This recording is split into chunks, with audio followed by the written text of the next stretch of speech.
Hey there, everybody. Hello, hello, hello. How y'all doing? Happy Wednesday. Happy early Christmas. Yes, yes. My scheduling faux pas, but again, was everybody kind of brings Christmas earlier anyway, so why not? It was on purpose, Doug. It was not a faux pas. Stop being so modest. It You does make the meant joke work better because I changed into the outfit as the Halloween outfit, so maybe like something's telling me, no, you stay in fall. God damn it, it is not Christmas yet. Well, there you go. Maybe. Anyway, yes, hello. Welcome to Chatting with Doug. We just have Doug with us today. No Rob, but that's okay. We'll live. Thank you so much for this level 3 hype train. Thank you. Thank you. Thank you. We never expect that. Thank you. Appreciate that. Let me get to the rules so that we can get to your questions. First and foremost, we give priority to the bit messages. Wow, why can't I speak today? We're gonna restart. Okay. Do First and it foremost, again. we give I was priority. too cute with the kitty. Let's try it again. I will keep him on the camera No, now and go. no, Chaplin needs to be there. Okay. The people are here for Chaplin, not for you, Doug. Okay. Thank you. Great. Go ahead. First and foremost, we give priority to the bit messages since that is some real world money spent. Chaplin, please look at me. No, I'm kidding. Sometimes we do have. Oh, he was just looking straight down. Oh my god, that's so funny. I thought he was looking at the camera, but it was No, like, he just looked like he's dead. Not today. Sometimes we do have time for highlighted messages towards the end of stream, but please do save your highlighting for the end of stream because if you highlight it now, I cannot scroll back up and check it out. Also, highlighting a comment does not guarantee that we are going to see it or read it. Please do not repeat yourself over and over again in chat. You can get timed out or even banned if you're going to continuously do that. We do get behind with the bit messages, sometimes up to an hour. So please have patience. There's no need to repeat your bit message. It is very, very rare that we actually miss a bit message. It is more likely that we're just an hour behind or so. Just have some patience. Please watch the length of your question. The longer it is, the faster we have to read it, the more likely you are to lose the point, and we do not have time to repeat it. So short and sweet is better. Also, as a part of that, please limit yourself to one question per bit message. Sometimes we're getting some of these where they're like, hi, I have 4 questions. And that's a lot. It's not really fair for people who are doing, one question per bit message. So please keep it to one question per bit message. No spoilers. Not everyone has had a chance to see the latest and greatest things yet. That does include things like the Marvels. Or latest and lamest. Well, yeah. And a Wish, I guess. And I don't know. What's even out right now? I don't know. Like I said, it's mostly the lamest. Yeah. Well, no, the new I finally finished watching the Doctor Who special, but not everyone has had a chance to watch the new Doctor Who special, so don't spoil that, Chad. Okay. Point is no spoilers, please. Maybe check to see if someone else has asked the question that you asked. You're not going to get in trouble for that. We just feel bad if you're like the 4th person to ask what Doug is reviewing next week, and we have to just be like, okay, sorry. We already answered that. We feel bad. You spent money. We want to be able to answer a real question for you. Okay? All right. I think that's it. I think we could. We could. Sorry, I'm trying to guess I'm not quite as white out, but you know what? This skin, it ain't going to happen. It's just okay. what you're going to get. So, yeah. And we're entering the time of winter, too, and it just gets whiter. Just going to get whiter and whiter, man. You're going to see through me. I'm going to be invisible. Yeah.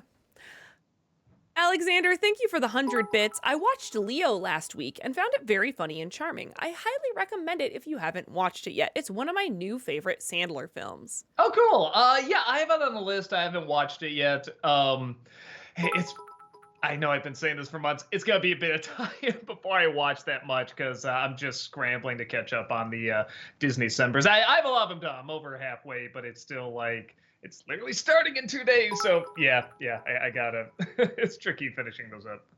Fat Disney Nerd, thank you for the 100 bits. Hello, Doug and Heather McAllister. How are you? Good. Good.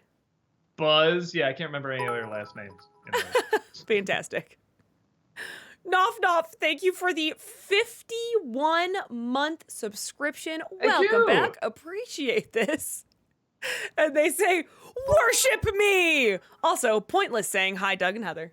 Oh, well, pointless high back. Alexander, thank you for the 100 bits. What are your thoughts on this week's latest Bob's Burger episode? What was it? It was them. Oh yeah, it was raining. Oh, they were stuck with the. Sounds bad. The talking clam. Yes. That was very, very funny. The more and more jokes I'm thinking to make, I'm like, nope, can't say that. Nope, can't say that on Twitch. You know what? It was just a funny episode. The eyes on the clam, especially, were very funny. Connor Davenport, thank you for the 100 bits. I know you find the animation a little unnerving at times, but what's your favorite Rankin Bass special? I kind of like the just for how bizarre it is. It has its own kind of weird feel to it. I kind of like the Here Comes Santa Claus, the story of Santa Claus, the one where Mickey Rooney is Santa. He was such an odd Santa, but it kind of worked. He had this very unique joy to his performance and the way he was animated. It was off in just the right way, and I think that's what people like about those Rankin Bass specials. They are off, but they're off in a way that kind of tickles you. Like, this is so strange. I kind of love it. Yeah.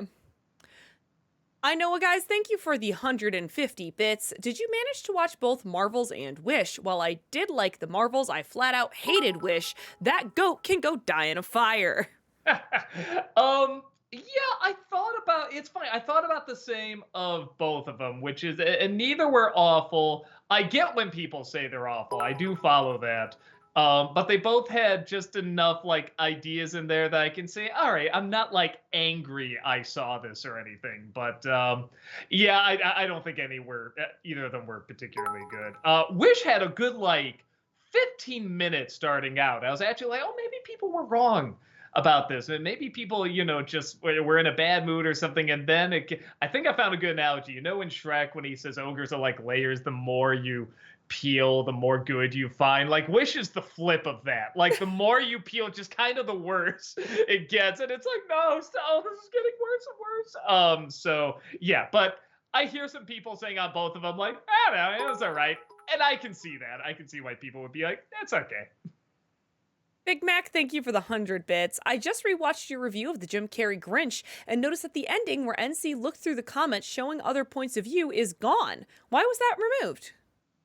Oh, I know why. Because I used some of the I try warping it and making it sound different and stuff. And again, I feel like it still falls under transformative and parody and stuff like that. It's the music that was used. There's so many of like those old reviews that either have to be muted or cut out and stuff like that, and it sucks. I think if you go to our site, if you go to channelawesome.com, they should still be there. The original should still be there, and some of them, that's another one I'll look into, because there are some where I have to like re-edit them and stuff like that, because I'll just be like, oh shit, I didn't know that was missing. It's like a major joke. So yeah, that and Cat in the Hat, I think especially, I have to retool.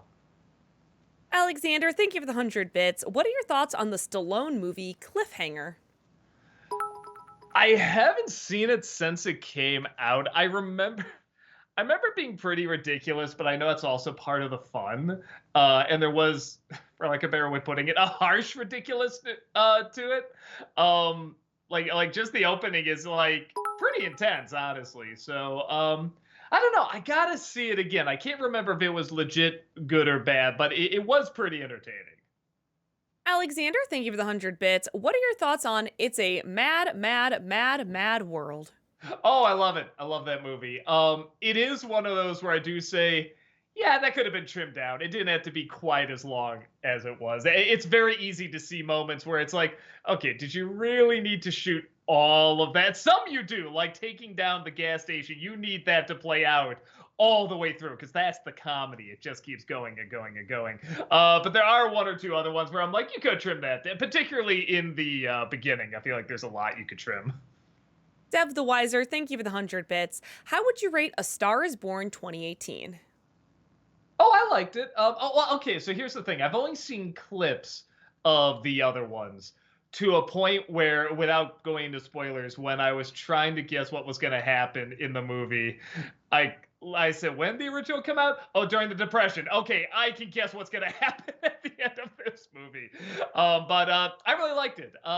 It's one of those where I can see why they keep bringing it back and doing an updated version with like an updated celebrity and stuff like that. Hmm. Because the music industry does constantly change and the identity of it does change. But like some of these things do still ring true, Yeah.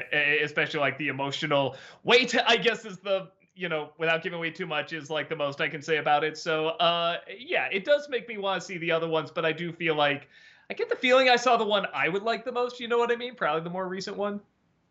L Lover, thank you for the 100 bits. Hey Doug, hope you're doing well today. Will you be covering The Lion Guard on Disney December this year?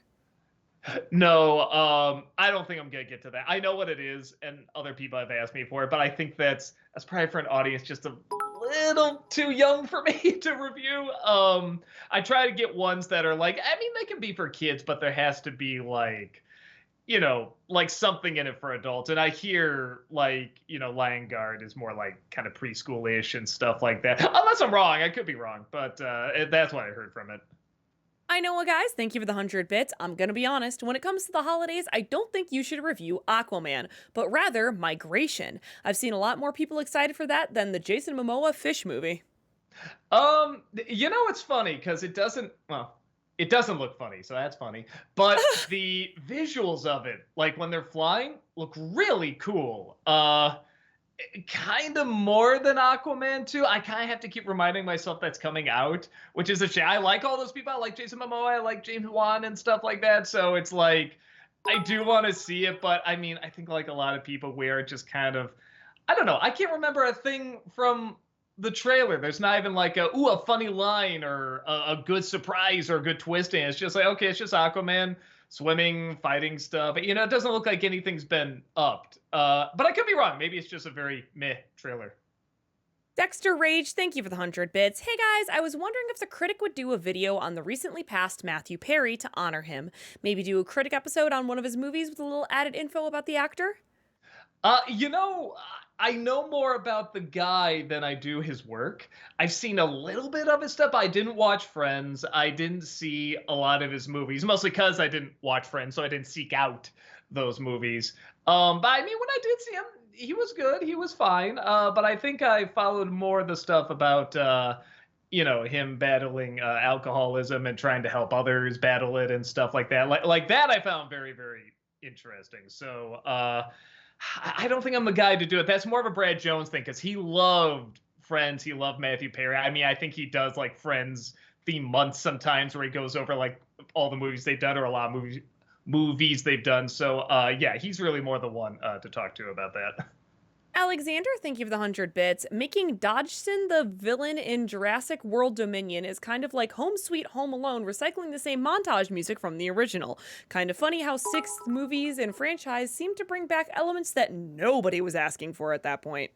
Well, especially like I think Dodson was the villain in the book Lost World, where like there that would have made sense, but Oh. like movie six, like why are we bringing him in now, and why you make him like just entirely different from what he was in the first movie? Like I don't know, I seemed bottom of the barrel at that point. I know what, guys. Thank you for the 100 bits. I would love to see you guys review Fools Rush In honor of Matthew Perry. Wow, what? He passed away a long time ago. I mean, like a couple months ago. Yeah, a couple months I ago. was gonna say, I wonder why there's such a let's talk about now. But I heard it's good. I haven't seen it. Like I said, I didn't seek out a ton of them, but I'll at least try to check it out. Connor Davenport, thank you for the 100 bits. What are your thoughts on Nicholas Holt being cast as Lex Luthor in Superman Legacy? They should have obviously asked you to play him. Obviously. Um. So is that confirmed? Is he definitely playing him? I am not. I think it's pretty much confirmed, but I'm not Okay. positive if I'm being honest with you.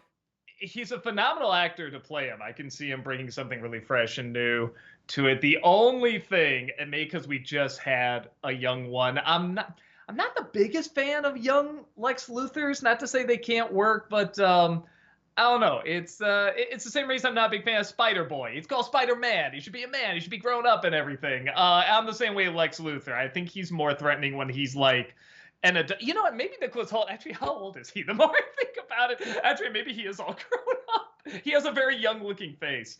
But I guess when I think of Lex Luthor, I think of like minimum like late 30s, you know what I mean? Okay. Around that age. Where I don't think Nicholas Hoult is that age. If he is, he looks phenomenal. But yeah, he has like that Leonardo DiCaprio thing where he just has kind of like a baby face thing. But his acting's fantastic, and I think he can definitely bring a good menacing new energy to that role. Okay, a couple of things from chat. Holt is 33, says Monica. Okay. All right. Also, people see you more as Zod instead of Lex Luthor. And Matthew Perry passed a month ago, October 28th. 1 month, So, okay. yeah, 1 month. Maybe that's it. Maybe it's like the anniversary of his passing or something. Well, the 1 month anniversary. 1 month, Which, yeah. you know what? It shows how much he meant to a lot of people. So there you go. Alexander, thank you for the 100 bits. Excluding Across the Spider-Verse and Oppenheimer, what are your top 3 favorite films of 2023? I'd have to look again. And a lot of them I did miss because of, the sickness and everything. Man, quite a few duds that came out of there. I really do like Across the Spider-Verse. I mean, do I just go like, the Mario movie and stuff like that? I don't want to say that, because I feel like there's What better about stuff. Barbie? It's like Barbie was good. I like Barbie. Like Dungeons and Dragons was good. See, that's the thing. I'm seeing a bunch of stuff where I'm like, well, that was good. That was good. That was fine. It's like I'm seeing that where it's like, but like when you get to like the phenomenal holy shit stuff, like that's where I think of like Across the Spider-Verse and Oppenheimer and stuff like that. Yeah, I guess those are it for now. That Disney Nerd, thank you for the 100 bits. So I rewatched your Alita Battle Angel review for no reason, and hearing your thoughts on the film again made me want to check it out. I went into it knowing nothing about the anime or the manga, and shit, it was really good. The Alita cult has gained a new member. Yeah, somebody a long time ago was constantly contacting me, and it almost sounded like a cult, like the Alita cult. Like, here's our latest progress. Here's how far we're coming to get another movie going. It's like, I mean, cool. It's good to have a hobby. I did my review. My part is done. I let people know how I feel about it. I would love to see another one. Yeah, that's the most I can do, I feel like. Livster, thank you for the 100 bits. Hey, Doug, have you seen Leo yet? And if so, what did you think? Not yet. I will try to move it up. I'm trying to finish the rest of Doom Patrol. That's sort of the big streaming thing I want to finish up first. And yeah, then I'll probably move on to Leo. Because, yeah, I'm hearing good things, and I want to check it out. Haunted Joker, thank you for the 100 bits. Hey, Doug, just a reminder that if YouTube continues to demonetize you, you can always sell body pillows of the Channel Awesome team members. Yeah, you're right. Things will never get that bad. Yes. I'll make a whole penny off of that. Yes. No, I am. It's very cool when they did that they did one for Brad too and stuff like that. And I will say this: when I go to a convention where that booth is also there, a lot of people do bring them to me to sign. So I guess they're doing good business. That's good. Modica, thank you for the 100 bits. Hi, Doug. Sorry, no, I don't know why my brain misread this so much. Hey guys, Doug, has Philo expressed his opinion on the Little Mermaid remake? Yeah, I don't know if he wants me to say. Amazing, yeah. My guess is he would have no problem if I did. I just want to be safe. I think he's on social media and stuff like that, so you can go ask him. Incarnati, thank you for the 100 bits. Thoughts on the film Collateral with Tom Cruise and Jamie Foxx? That's another one. I've only seen bits and pieces of it. I hear it's good. I was kind of going through I'm sick of Tom Cruise phase at that point where I'm just sort of like, okay, he's trying to be like, I can be anyone, like that was sort of when he was jumping on the couch with like, Oprah and stuff like that. I'm like, I think I'm sick of this guy kind of thing. So I sort of lumped that in with like that time period. But a lot of people say he was good. I'm sure Jamie Foxx was great in it. So I should check out the whole thing. Haunted Joker, thank you for the 100 bits. Doug and Heather, what's a discontinued cereal you wish you could eat? Oh Does man. Waffle Crisp still exist? I loved Waffle I Crisp when I think was a kid. so. Cinny Minis was really good. There's a Cinnabon one, but it's not the same. I really liked. It's gonna sound weird. That old Teenage Mutant Ninja Turtle cereal was all the way. It was Chex with marshmallows. That sounds so simple, but like they really went together. Something about that mix. It went better than like Lucky Charms, where it's like marshmallows and just Cheerios, pretty much. Like something about that combo worked a lot better. Which I mean, it's not you can recreate it really easily, like just get some checks and then buy like some cereal marshmallows online or something. But I remember that being pretty good. Diff Guy, thank you for the 100 bits. This time, I want to be the guy that asks, can you give us a hint for the next NC review? um, hmm. Um, it's I can. I know, throw you all for a loop. Nobody will get it. It's a visual cue for anyone Yes. who's listening right now. It was a visual cue that I can't describe without actually giving it away. Yes. Tiff, sorry, I just read that. Oiram, thank you for the 100 bits. Doug, thoughts on reviewing Equilibrium? It has the missing Looney Tune from Warriors of Virtue in it. No, I didn't. What's the one I saw? There's one that has like gun fu in it. Maybe that's it. Hold on, let me look this up. One. Equilibrium. I'm sure I'm spelling that wrong. I really spelled it right. Holy shit. Good for you, Doug. Oh, this is the Gun Fu movie. Yeah, this movie's fun. This is a lot of fun. I don't know. It's another one of those where I feel like it's a little over the top.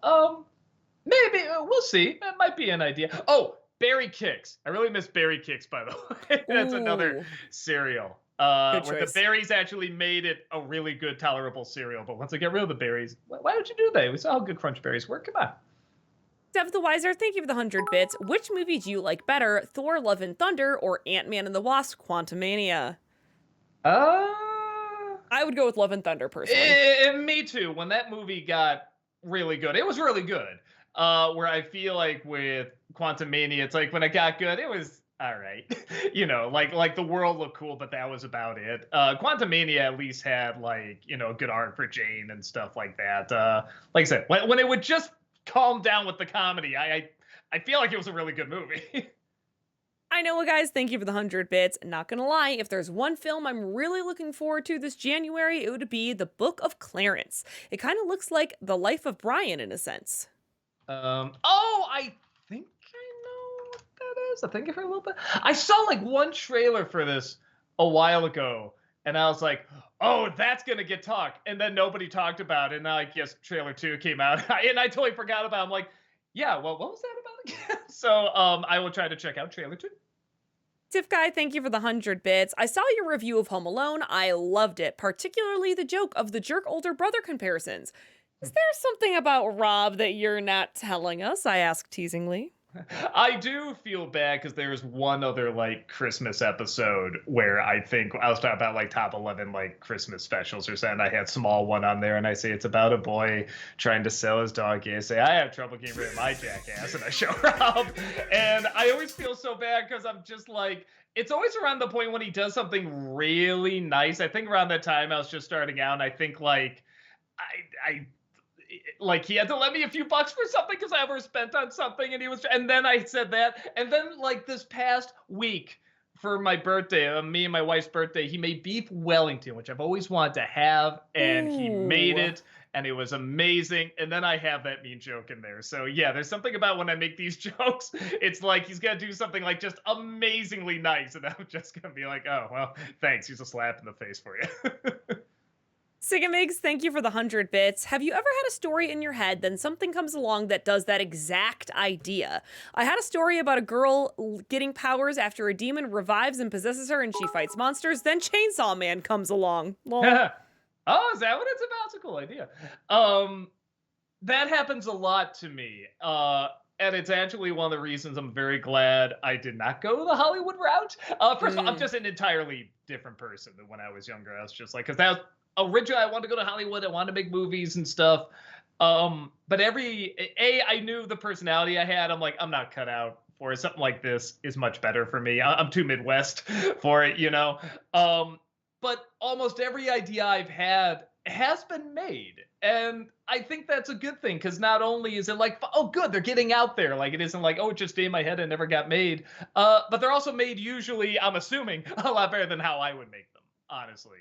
So I think that's really cool. But I will say, there are times where I've worked on scripts, like recently, and then it'll get made. So I'm like, okay, whenever I work on something that's like a new movie idea, if I ever do again, it has to be something that I'm like, nobody is going to think of this. You know what I mean? Just something completely out of left field.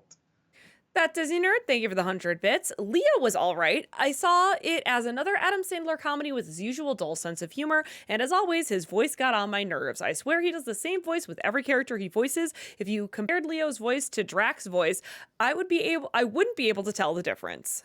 Yeah, that's one of the things I was a little concerned about. I'm like, I mean, it looked okay from the trailer, but I'm like, how much can I take this voice?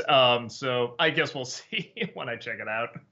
Tiff Guy, thank you for the 100 bits. I have a what if worth of a discussion rather than a fanscription. What if the real Pennywise was a wingless butterfly?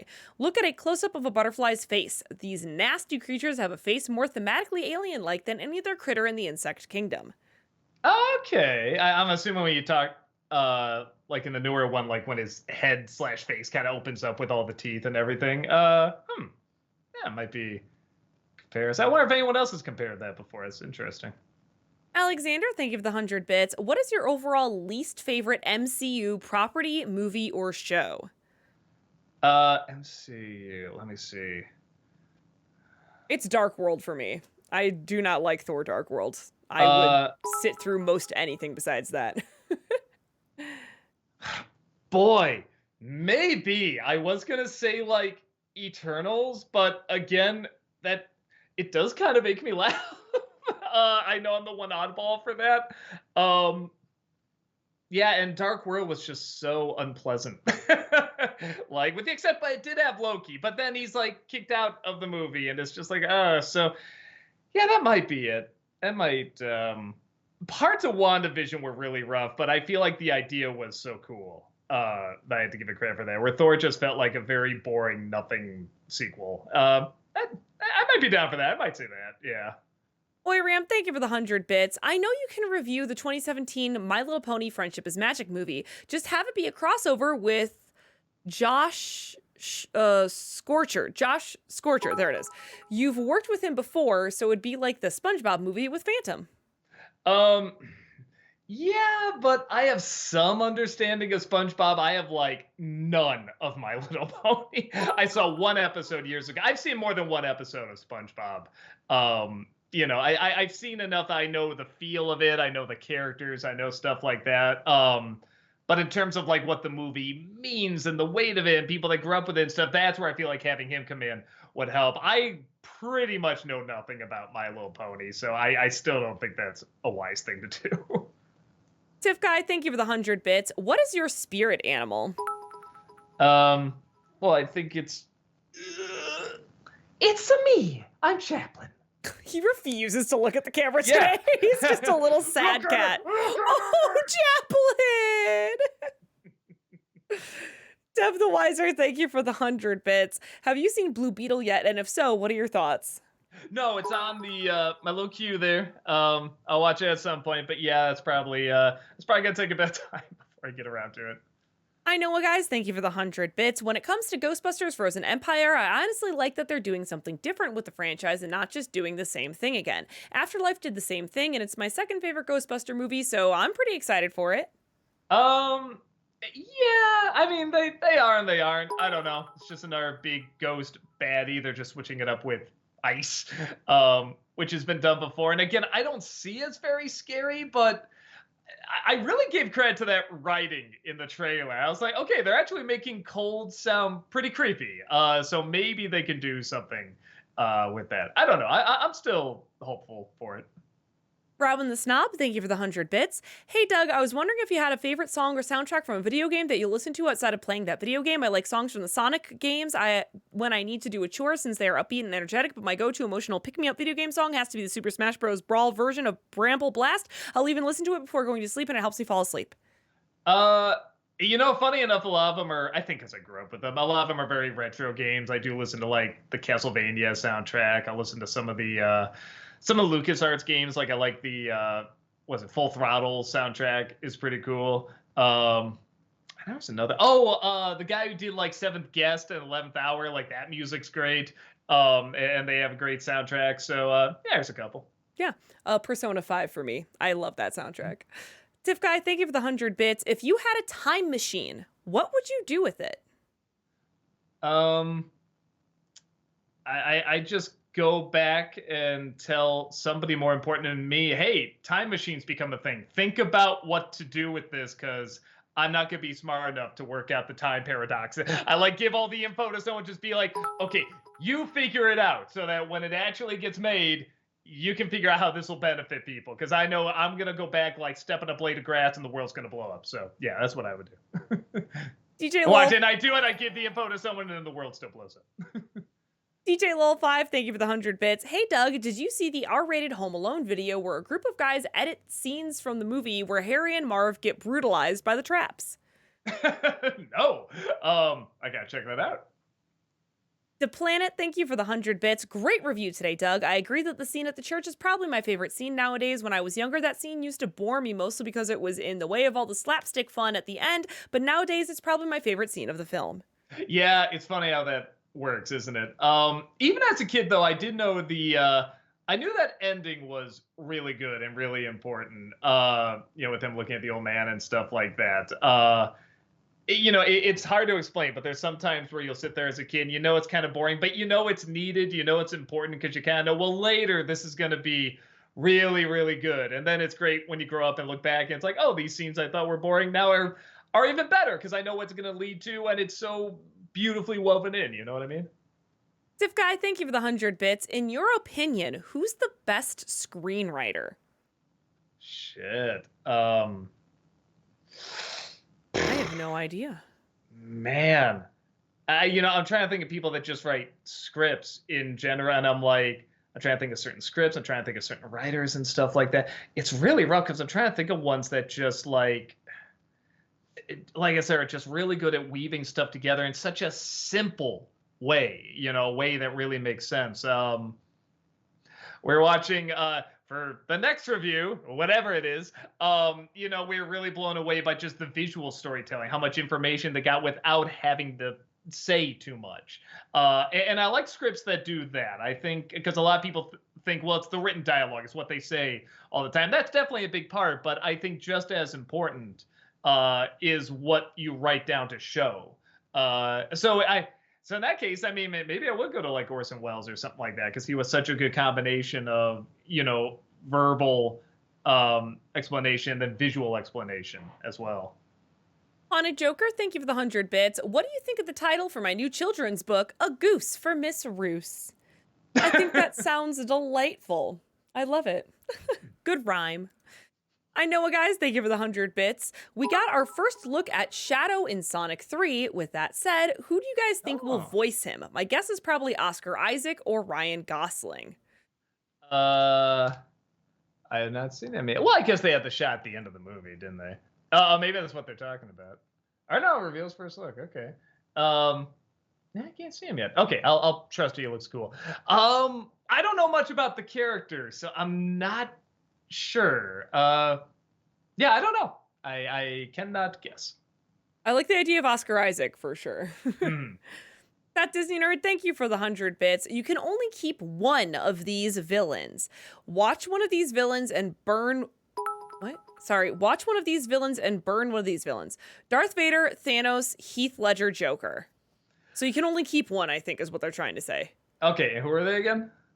Darth Vader, Thanos, Heath Ledger's Joker.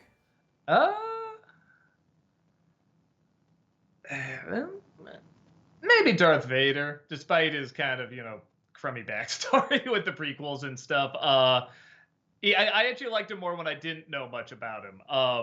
And he just still had such a presence. Like I said, I like characters where you can't see the face at all, yet you're just like, you still get like a feel from the guy. You know what I mean? Like the scariest scene to me is in Empire Strikes Back where he's just there and he's just standing perfectly still and all this shit is just flying at Luke. Like to me, that's just like the creepiest thing. He doesn't even like have to do a thing. He's just standing there patiently while he's like destroying this kid. Tiff Guy, thank you for the 100 bits. You've had guest stars in the past and will continue to invite more. What were some of your favorite guest stars to incorporate into your reviews, and why are my favorites Michael Salvatore and Don Bluth? Uh, there really are too many to name. I mean, they of course were wonderful. Dante's amazing. Um, oh my god, the brain Corey's fog. super Corey, fun. thank you, Taylor. That was I'm like, why am I forgetting Corey's name? Jesus Christ, that was awful. It's the brain fog, man. I mean, like James is wonderful. James Rolfe, Andre is super cool. I don't know. It's very rare that we have like a bad guest star because one of the reasons we want to work with them is because we get along with them. Yeah. Because there's definitely people where it's like, oh, it'd be cool to work with this person. Then we kind of find out more about it and be like, we're good. But Rob Paulson was amazing, like one of the sweetest guys in the world. Yeah, just all sorts of good people. I know, guys. Thank you for the 100 bits. Furiosa trailer might be coming tomorrow. Mad Max spinoff. Pretty excited for it. Took him long enough. Right? Yeah, like that movie was like, I guess it was huge and it wasn't at the same time. Like it was always like number 2 and never reached number 1. But at the same time, it was always in that, top 3 for a while. So yeah, I don't know. Maybe they wanted to see. It's like, well, will this get a following? Let's see. So yeah, see how it is. Tiff Guy, thank you for the 100 bits. If you didn't do reviews for a living, what would be your dream job? Probably doing. I mean, now this is probably, dead now too, or maybe not. I don't know. Like doing like a comic strip would be really cool, or like kids books would be really cool. Yeah, I was an illustrator originally, and I like doing, jobs for clients and stuff like that. Like it was really cool trying to get what they want and the feel and the style and stuff like that. But yeah, just doing. I like the idea of just getting up, doing a comic strip a day, hand that off, getting up, doing another comic, just think of an idea, doing the drawing. Like it's kind of like doing videos. Like once it's done, it's out there now onto, the next one. I like that. It works very well with my ADD. DePlanet, thank you for the 100 bits. You made a small joke about Uncle Buck in your review today. Would that be a movie you would consider reviewing in the future? Probably not, because I have a little bit of an unpopular opinion about that movie. I want to love it. I don't. And I know this is part of its charm. It's a very angry, mean-spirited movie, and it's also really awkward. It makes me uncomfortable. I don't like watching it, and I know that's part of the fun. I know it's what's supposed to be interesting about it, but it just puts me in a bad mood. I'm not gonna lie.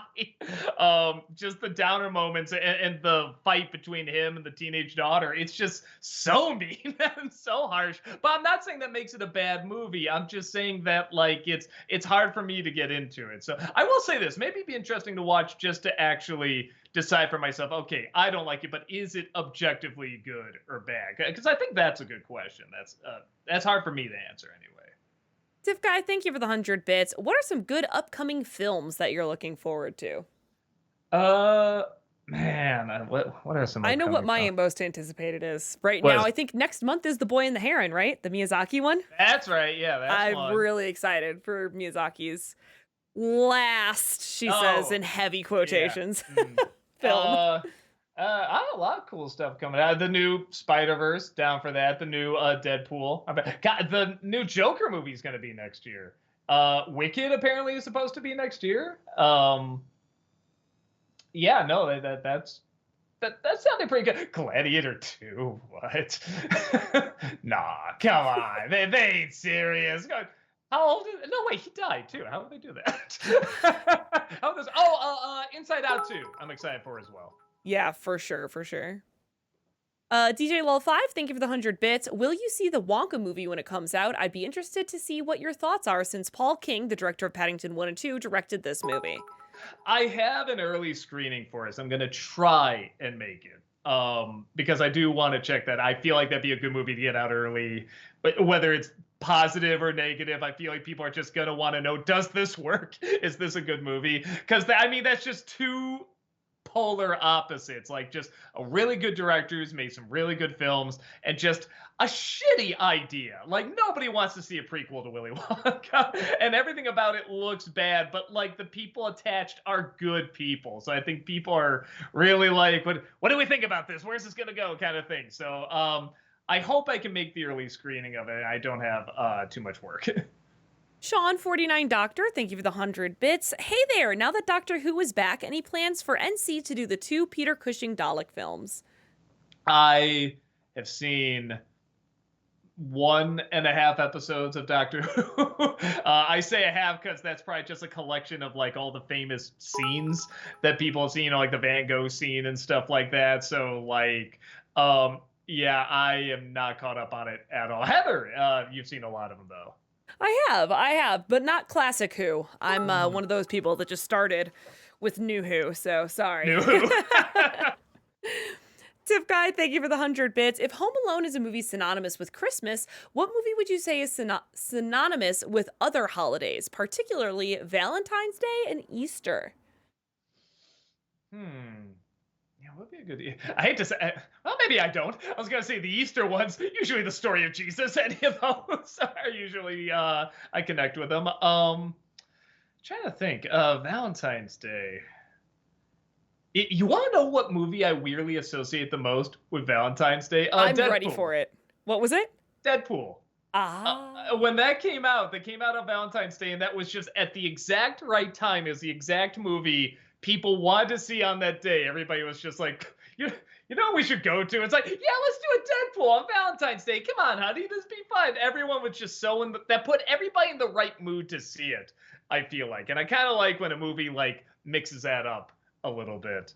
Yeah, but I don't know, it would be like, like ideal, in terms of the themes and everything, ideal Valentine's Day. I mean, Thanksgiving, Planes, Trains, and Automobiles, obviously. But yeah, I don't know. What would you say is a good Thanksgiving? Valentine's Day movie. I used to watch Moulin Rouge all the time on Valentine's Day, which I know is not your jam.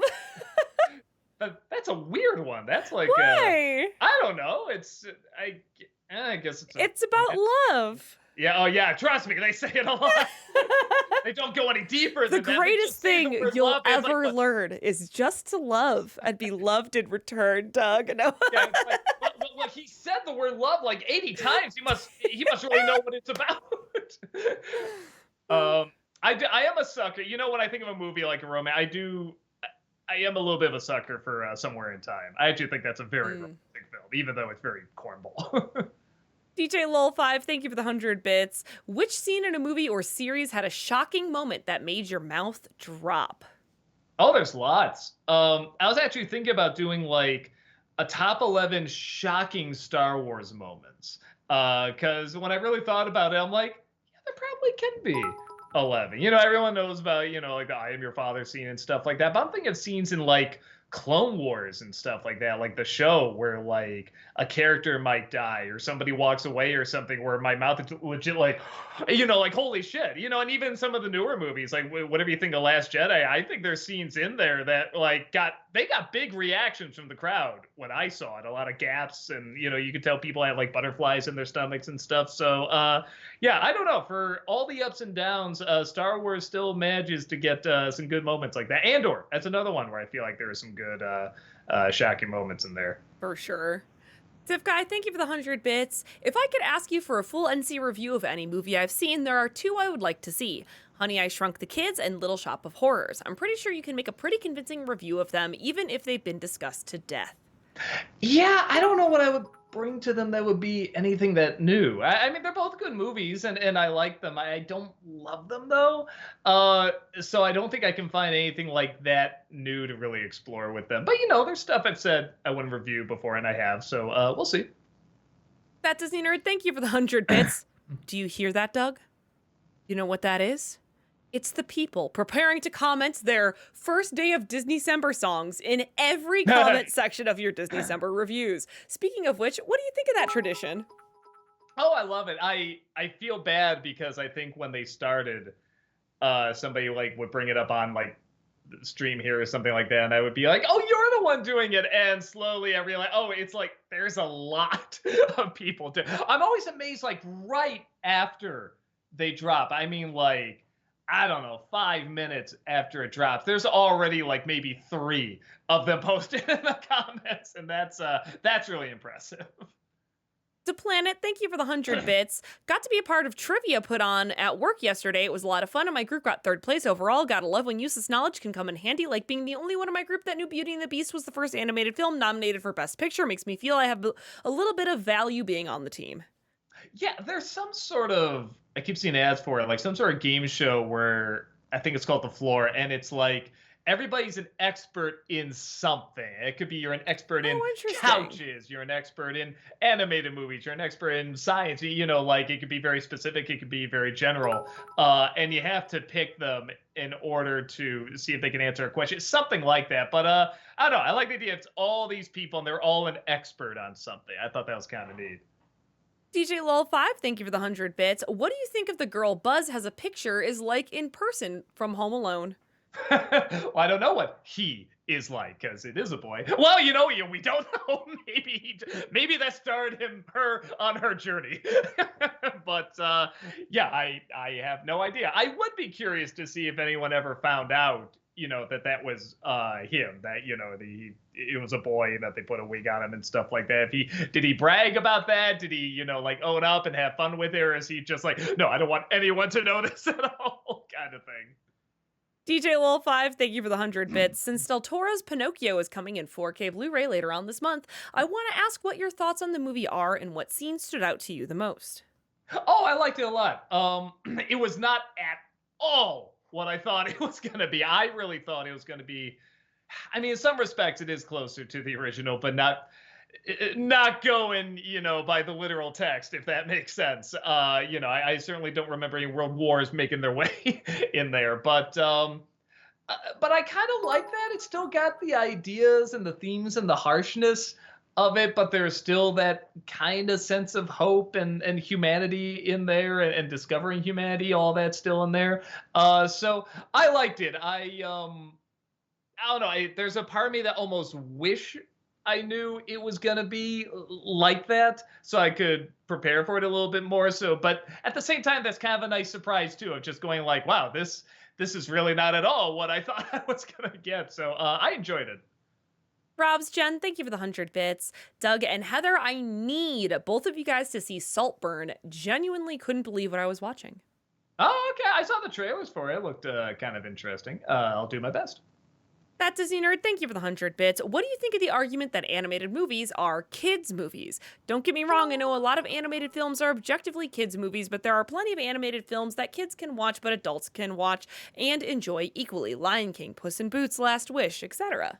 I mean, I feel like that argument's dying pretty quick. The only time I ever hear that brought up is in stuff like the Oscars. You know, these people reading teleprompters that they clearly don't know, that they clearly didn't write, and they're just reading it, and they're trying to go by, well, this is what people think, right? This is what the usual, we're trying to appeal to just the average, non-offensive in any way or funny, you know, kind of audience out there. I feel like that's, you know, kind of the crowd that still thinks that. But I don't know. I think if you go the average person, at the very least, you know, they might have some idea of like, oh yeah, cartoons, kids and stuff. But there's that one. But this movie was kind of adult. Well, that one was pretty grown up. Like everyone can at least name like 3 or 4 movies, anime movies that are specifically for grown-ups. You know what I mean? And I think that shows very much that it's like, I don't think majority of people quite have that mindset. That's my guess.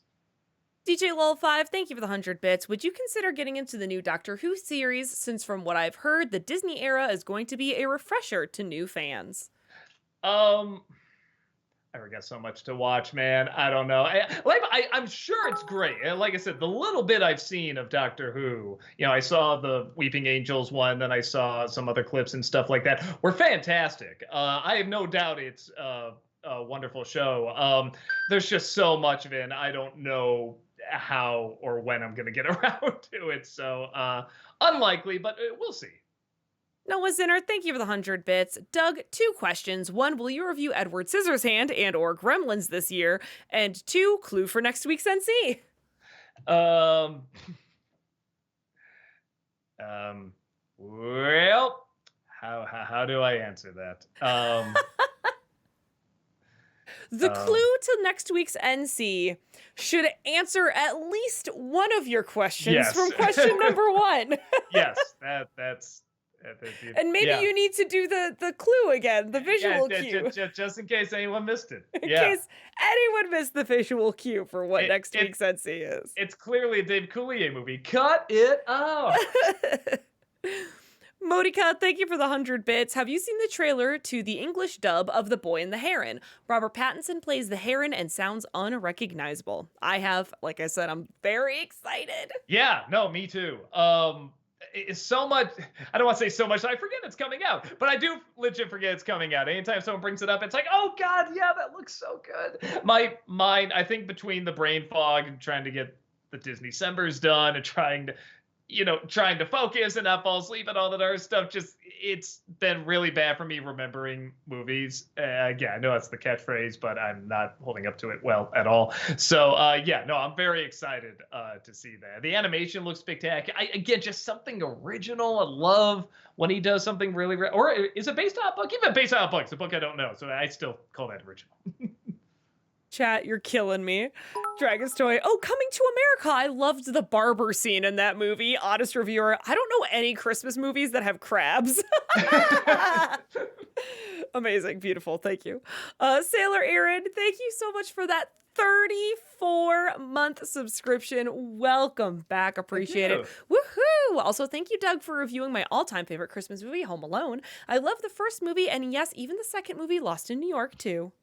I have a soft spot for the second one, but I know it's not good. I think you know too.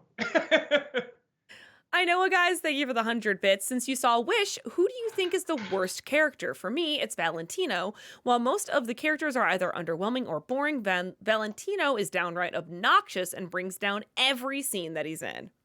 Let me remind myself which one Valentino. Hold on. I haven't seen the movie, so I don't know. Valentino. Oh, the goat. Yeah. It was weird that he had like no funny lines. That's Alan Tudyk's character, right? Yeah. Doesn't Alan Tudyk voice it? Yeah, that's what's so weird. He's doing like all the trailers. I'm like, God, he's just doing the Clayface voice. Yeah, but like, you think that'd be funny? And the only funny line he has is that he says, "Oh, who knew my voice was this low?" Like, that's cute. And it's like all the jokes you feel like I can see how these should work. They're just not working. I don't know. There's a weird thing where they have the 7 dwarves, but they're not the 7 dwarves. It's really odd. And the grumpy one, the one that literally says, "This is why you can see I'm grumpy," it got really annoying to me. The villain was also so back and forth on a turn of a dime. That was just fascinating. It's like starting off with Ramesses from Prince of Egypt, but then like you give him like the poodle song from Oliver and Company. Like, they don't go at all. Like, it was fascinatingly it just got worse and worse. X-Wing Katana, thank you for that subscription. Welcome, appreciate it. Honest Reviewer, thank you for the 100 bits. Sup, Doug and Heather. I found out something interesting of this year being the first in 9 years since Disney released a film to not earn $1 billion, along with the Marvels and Wish both floundering at the box office. Any thoughts?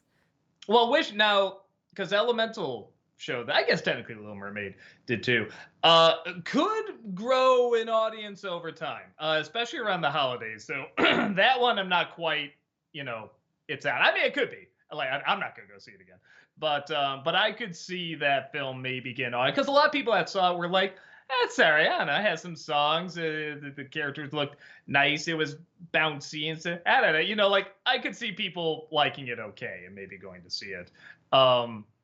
But I don't know. Like I said, my big thing is that because they've gone up and down so much, that when Disney does get in a rut, they will usually experiment a little bit and they'll try to innovate again. They'll find something that's new, but also really calls back to what really worked in the past. Where we do get like a Frozen and stuff like that, or a Toy Story. So I know it sounds weird, but I'm kind of excited for that because I was kind of getting sick of the same old stuff. I mean, my problems with Disney in terms of like I'm just kind of getting sick of the same old stuff probably was around Frozen 2 and the Lion King remake, well, a lot of the remakes.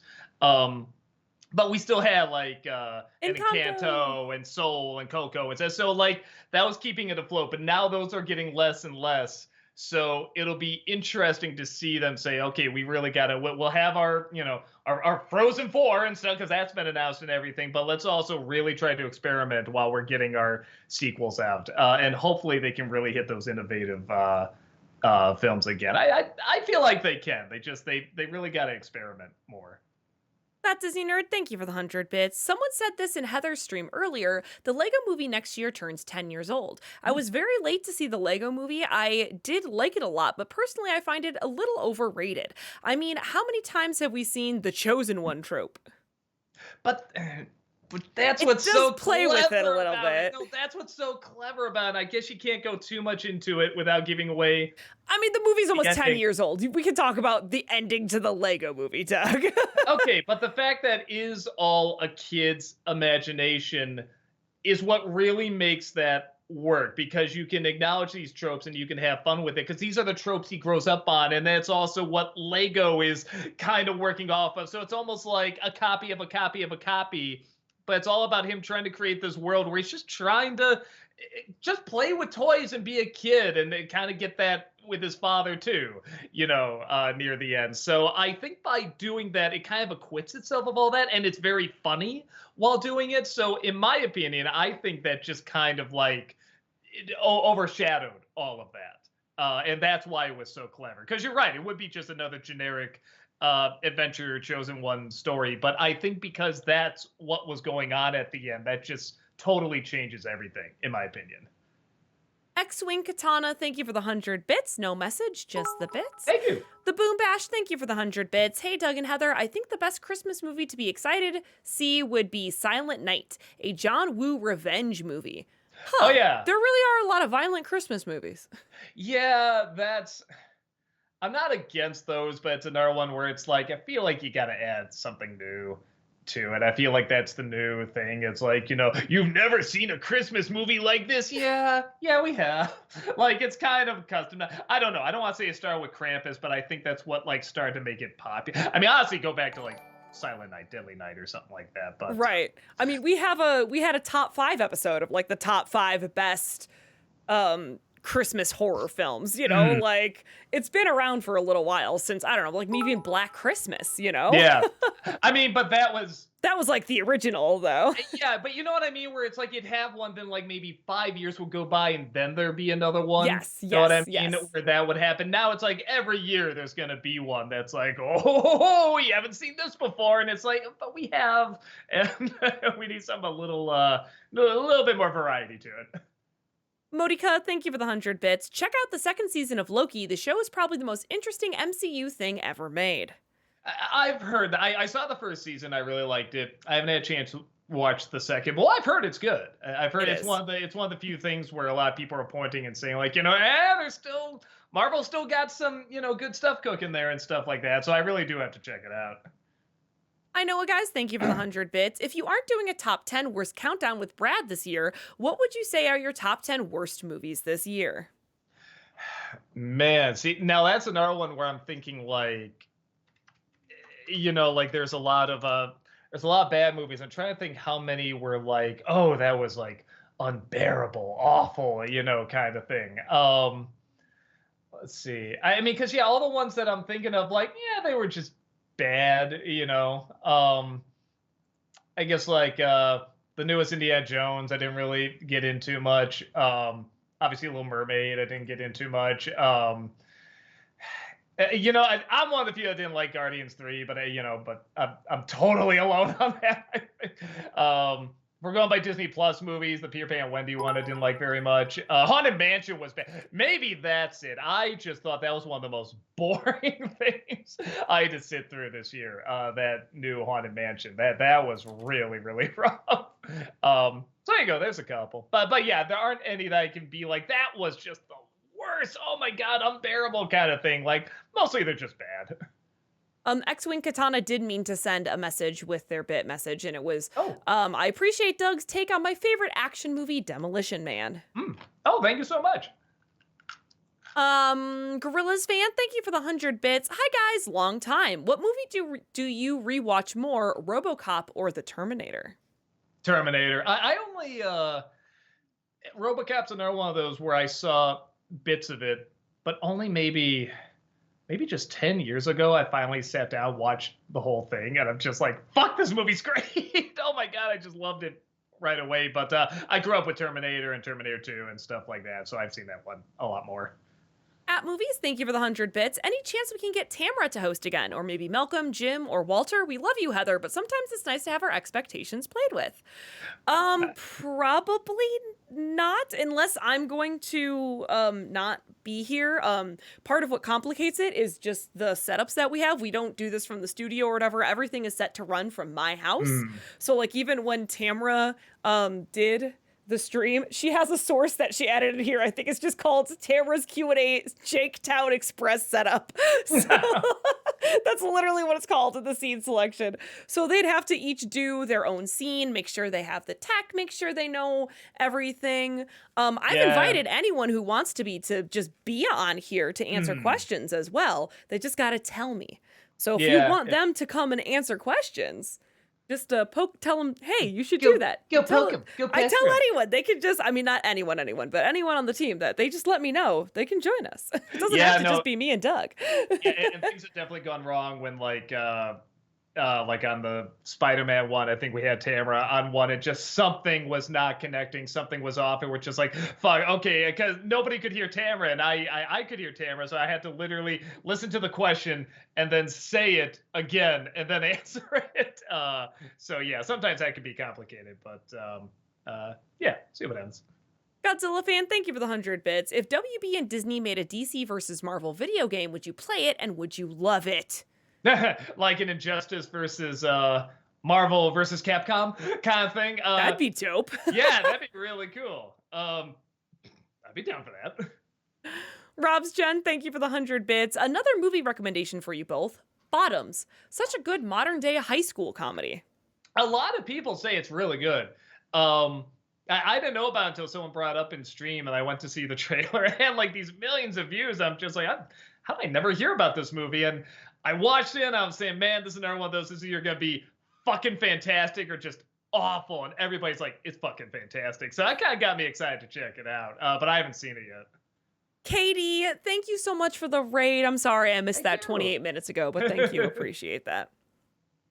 That Disney Nerd, thank you for the 100 bits. Do either of you do advent calendars in December? I personally love them. I mean, come on, you get one piece of chocolate per day until Christmas. Not in my house. We did the old school National Lampoon's Christmas Vacation calendar. We had that exact one where you opened the little doors, and that was it. You got a nice little bit of creepy artwork. That was it. Now this chocolate shit. Ooh, candy. No, because we were Catholics. We like to suffer for our religion. See, what we always had an advent calendar, but the way that it worked in our house is we had this really cool thing that I don't know what's happened to it, and I wish I still had it, but my grandma made it. It was like a long piece of felt with some strings on it, and it had like a really cute advent prayer at the top. And on Halloween, we would have to pick out 24 pieces of candy, and that would be for the advent calendar, and then we could eat the rest of our Halloween candy. And then we would just tie the Halloween candy to the advent calendar. That's cool. So you could open like on Christmas Eve, there could be a little chocolate bat or pumpkin or something. It could. That's kinda funny. It could. But this year, I've got my marshmallow one. Uh-huh. My gourmet EXO marshmallow one. I'm very excited. Yeah, we didn't grow up. I had no idea you were supposed to get candy, marshmallows, or anything like that until like I was an adult. And I'm not gonna lie, a part of me, usually I'm like, what? I could have gotten food. Oh, but I was kind of like, I don't know. The ones we got, they really were like the ones in National Lampoon's Christmas Vacation, and it's like I liked them. They were nicely designed. I don't know. We liked it. God damn it. Honest reviewer, thank you for the 100 bits. Speaking of Home Alone, have you seen the Halloween 2018 crossover skit on Robot Chicken where Harry and Marv along with Michael Myers switch houses to invade? Yeah, that was really funny. Man, YouTube's a great place to go just to go down like the Robot Chicken rabbit hole. Because I do watch them on Max and stuff like that. Every once in a while you'll get like have a lame episode or something like all the compilations on YouTube. It's always like here's the best of the best, or here's all the Marvel ones, here's all the slasher killer ones and stuff. And it's like it's so cool to see those compilations. At Movies, thank you for the 100 bits. Two-part fanscription idea. What if X-Men Origins Wolverine was good? And what if we got more X-Men Origins films?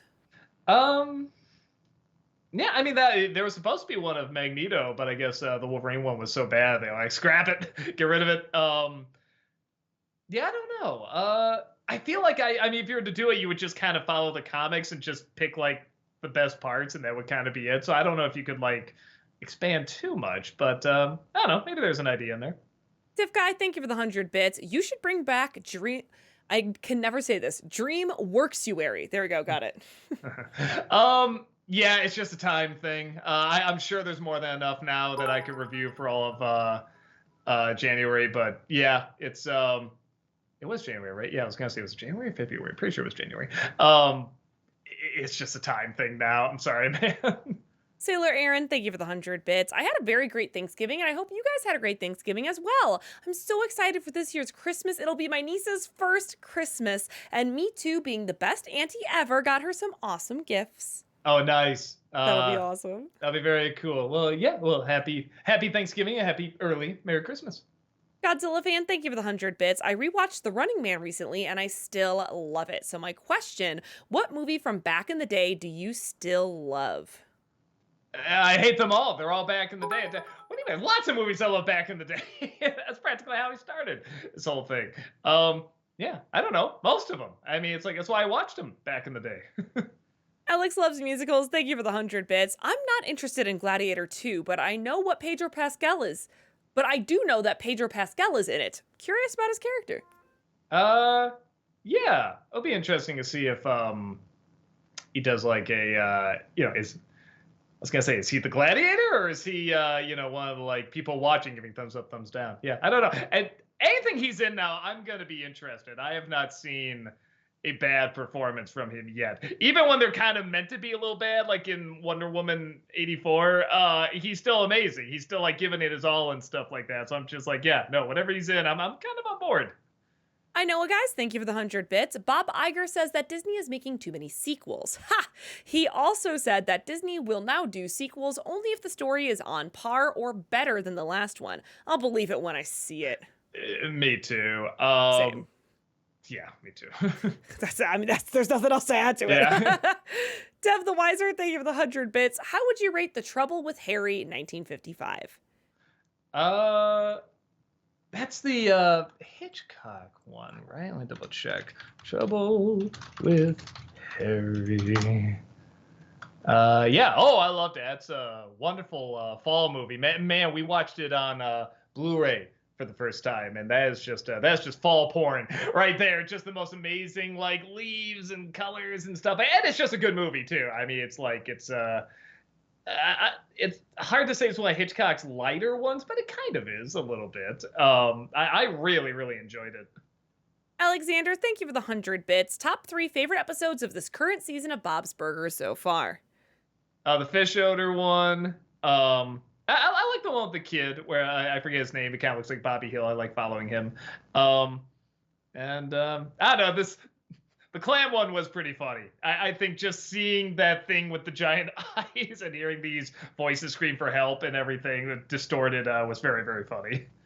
Sonic Guru, thank you for the 100 bits. With video game adaptations being more prevalent today with mid to good movies like Sonic and Mario, as well as series on Netflix such as Castlevania and Resident Evil Infinite Darkness, what favorite games of yours should be adapted now that they're being made with respect for the games, minus Halo on Paramount? I think we both said Metroid. Hell yeah. To see. Would be really fucking cool. Yeah, I don't know. And I mean, you can mix it with CG and stuff, but like really build some shit too. You know, use like Yes. models and stuff like that. I don't know. I feel like that's a world where when I see the ships, I want to be able to feel like I can touch that ship. Like touch the metal on it and stuff like that. Same thing with the costume. I don't want the costume to be all like CG and stuff like that. I want it to be like, this thing looks fucking solid. You know what I mean? Yeah. They just released pictures for the Fallout series. That's gonna be on Prime, and I really like the way they made the power armor suits. I saw like one or two people complaining that like, oh, the power armor suits, it looks like something a good cosplayer would make, and I'm like, that's what I like about it. I was gonna say a good cosplayer. Right. That's what makes it great. It's tangible. It's not just like CGI'd onto their bodies. Yeah. At movies, thank you for the 100 bits. A while ago, I brought up the movie Under the Silver Lake starring Andrew Garfield. Have you seen it yet? If not, may I recommend a Freak Show Cinema? I have not yet. I'm sorry. I will. Got a lot of stuff to watch, man. I will do my best. Rancy Gaming, thank you for the 100 bits. Hi, Doug. So you know that this Disney December is about to start. You said you were going to check out Motor City and Nightmare Ned for next year's Disney December. Are you still planning on doing them? I have Nightmare Ned definitely on the list for next year. But I will say this: I already have a lot on the list for next year. When that happens, I do usually end up, bumping one or two. So we'll see. And again, it's kind of a time issue too, because I do want people to check them out. And if I'm like, maybe people would watch like, I don't know, my reaction like Proud Family or something like that. A show that would take up time but would get more views. That might be something. But if it looks like, no, it's an empty slot and there's like time and everything, I'll definitely get around to it. Mad Dog Air Pirate, thank you for the 100 bits. I wondered if you've seen The Owl House, and it looks like you have, and on some level enjoyed it. Do you think you'd tackle a review of that? It's literally one of the Disney Decembers coming up. It'll probably be one of the earliest ones, honestly. Yes, the preview for Disney December, I guess, is coming out tomorrow, like the day before Disney December starts, which is a little odd. Yeah, because I was like, I got done on Thanksgiving. You know what it is? I think between that, the commercial special doing well, Walter's Fanscription, and then like the compilation of Disney Decembers, I think like people were just juggling where they go. It's like, I think it's got to go the day before kind of thing. So yeah, you'll see all the ones I'm going to do in that video. I think literally goes out tomorrow. Alexander, thank you for the 100 bits. What would you say is the funniest cut to credits in any movie? The one in Spider-Man Homecoming still makes me laugh pretty hard. Um, The one at the end of the Barbie movie was pretty That's great. pretty good. That's pretty funny. Man, I'm trying to think of one where I was just like, I just talked about it, so I think it kind of counts. Home Alone. I love having that ending. It's really nice, and then just that one little joke after that was like that makes you just laugh hard enough, but still be like in a good mood. It just matched, the tone perfectly and stuff like that. Yeah, I'm sure there's better ones, but that's one that's in my head because literally I just reviewed it. I know, guys, thank you for the 100 bits. Do you think you could review either Trolls World Tour or Trolls Band Together? I will say, the more I watch Trolls Band Together, the more I like it, strangely. I didn't even know it came out. Oh, really? Yeah, it just I came saw out. ads for it. Yeah, no, World Tour. The only thing I can say about World Tour is that it has, at a time where everybody was doing the "we should all just get along," kind of thing. We're so divided, we should all get along, no prejudice, no prejudice, and so that one had just the cleverest analogy. In a film where everything else is pretty forgettable, but they pretty much everyone's from different music worlds and stuff like that, and every land has a different type of music. One is metal, one is country, one is pop, blah blah blah, and they all have a different string, and they all try to hold on to the strings, but when they put them all together, it creates harmony. And I'm just like, that is so fucking clever. Just for like a little kids movie, I'm just like that, because everybody fucking loves music and everybody understands music, and I think the idea of like harmony, both literally and in the way of just listening to it and stuff, it's like that is so smart. I wish the rest of the movie was as good as that analogy. I actually have never seen a Trolls movie all the way through, even though every single one of my nieces and nephews are obsessed. You're not missing much. Right. Yeah, I should probably watch some of them, though, because for our Christmas present for them, they don't know this yet, is we're going to rent out a theater, because I already have 9 nieces and nephews. We're just got our own little private theater for 30 people, and we're going to show Trolls Band Together. Oh, that's cool. That's really We cool. think they're gonna love it. We're Oh, gonna they're have a gonna great love that. time. Yeah, no, the second one, like I said, is the only one where I had something I'm like, that really stood out. Everything else about what I've seen about the movies, they're not bad, but they're pretty forgettable. Sean 49 Doctor, thank you for the 100 bits. Hey Doug, do you have a favorite Jerry Anderson series, Thunderbirds, Stingray, and will we see NC review for the 2004 Thunderbirds film? I've had people ask me about it before, so I'll see if I can get to it. Jerry Anderson shows bunch of people. Jerry. Oh, there it is with the G. Okay. Oh, yeah, okay. He's like the puppeteer guy and everything. I didn't watch that many. I couldn't get into. I don't know. There's something about Marionette Puppet, and some of them are phenomenal. Like Being John Malkovich on one of the DVDs. There's like a whole thing about people that can do marionette puppetry, like just where it really feels like they're alive, and it's amazing. But yeah, just something about a TV show about it. I never really got into. So yeah, just not my thing. Hype train number 2, chat. Thank you so much. Appreciate you. The Boom Bash, thank you for the 100 bits. If I had the money of Hollywood, the best to movie franchise to make would be either a darker retelling of the Grimm fairy tales, pulp style comics a la Zorro or The Phantom, or lastly, live action movies of old Hanna-Barbera cartoons like Johnny Quest. So my question is, what movie franchise would you like to see?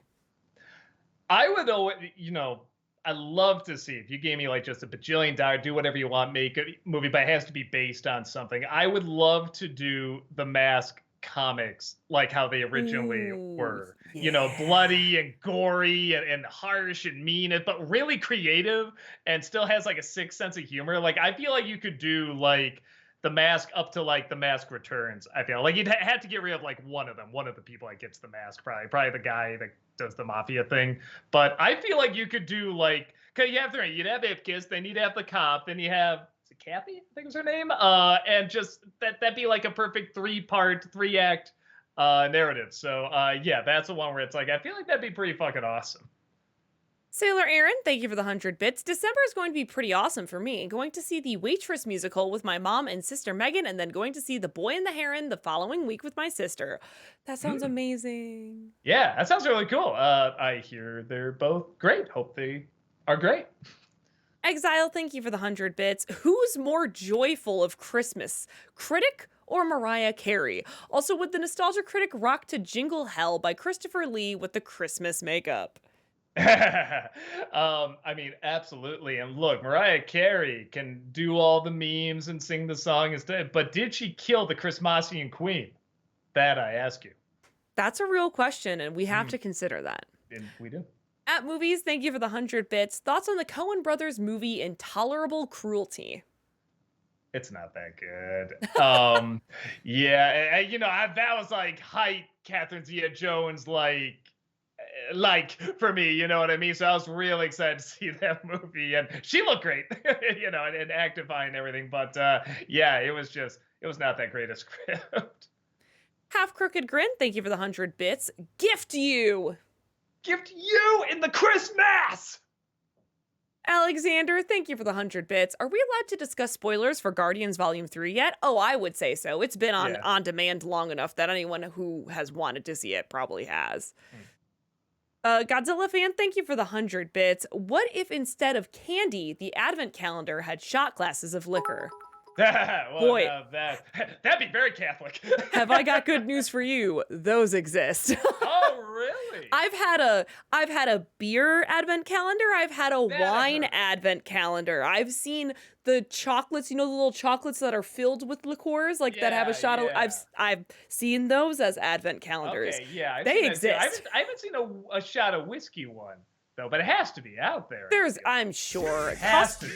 I feel like Costco has so many of those. I'm sure you probably could find one at Costco. Yeah, probably right. Sailor Aaron, thank you for the 100 bits. My family has a felt Velcro Disney countdown calendar from the 1990s. It's Mickey and Minnie Mouse decorating the Christmas tree. That's really cute. Oh, that's cool. I almost want to look it up and see. It's like, would I recognize that? But I'm like, unless it's like early 90s, I don't think I probably would. Even then, I'd be like, 10 or 11? I might be past that time.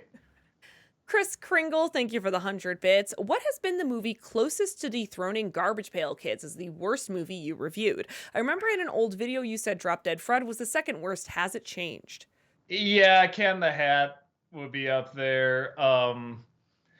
The toughest ones. Oh, that Nutcracker 3D was pretty horrendous. I mean, kind of to its compliment, Freddy got fingered. But that is the point. So I almost feel like it kind of acquits itself again. But yeah, those are some that are pretty rough. Godzilla fan, thank you for the 190 bits. Who would you two cast as Samus? I would say back in the day, I'd say Charlize Theron. Like she would have been perfect. Now I don't know. What? Yeah, I don't know. I don't. I don't know. I'm really thinking. You know, I have a hard time keeping up with like modern day. I don't know if Margot Robbie could pull it off. I don't know. Yeah, I'm looking through actresses here. Like I said, I mean, my fan casting was always Charlize Theron back then, but Ooh, Tamara says Anya Taylor-Joy. Maybe. I guess she has a little bit of the. She has a little bit of the look. I don't know. Can she do like the tough thing though? Oh, Like, Brie Larson. That's an interesting idea, chat. I have to see her play tough in something else, not as Captain Marvel. You know, because she's good in so many other things. I just don't think she's good as Captain Marvel. So it's like I have to see her in something else play tough in something else. I'm not saying it can't work. I have to see it just outside of Captain Marvel. But yeah, there you go. So there's some recommendations here. Tron, thank you for the 100 bits. Do you plan on doing a Blue Beetle review? And also, have you seen the Madam Web trailer? Yeah, I know nothing about Madam Web, so it just looked like a nothing movie to me. And yeah, I guess she has this huge fan base because people have thoughts, and I'm just like, I didn't even know. Like, I think I saw like a few pictures of this character in comics. That's it. I didn't know this was like that major. I mean, definitely not major enough to make a movie about. So yeah, I guess I have no opinions on it. But Blue Beetle. I have to see it first.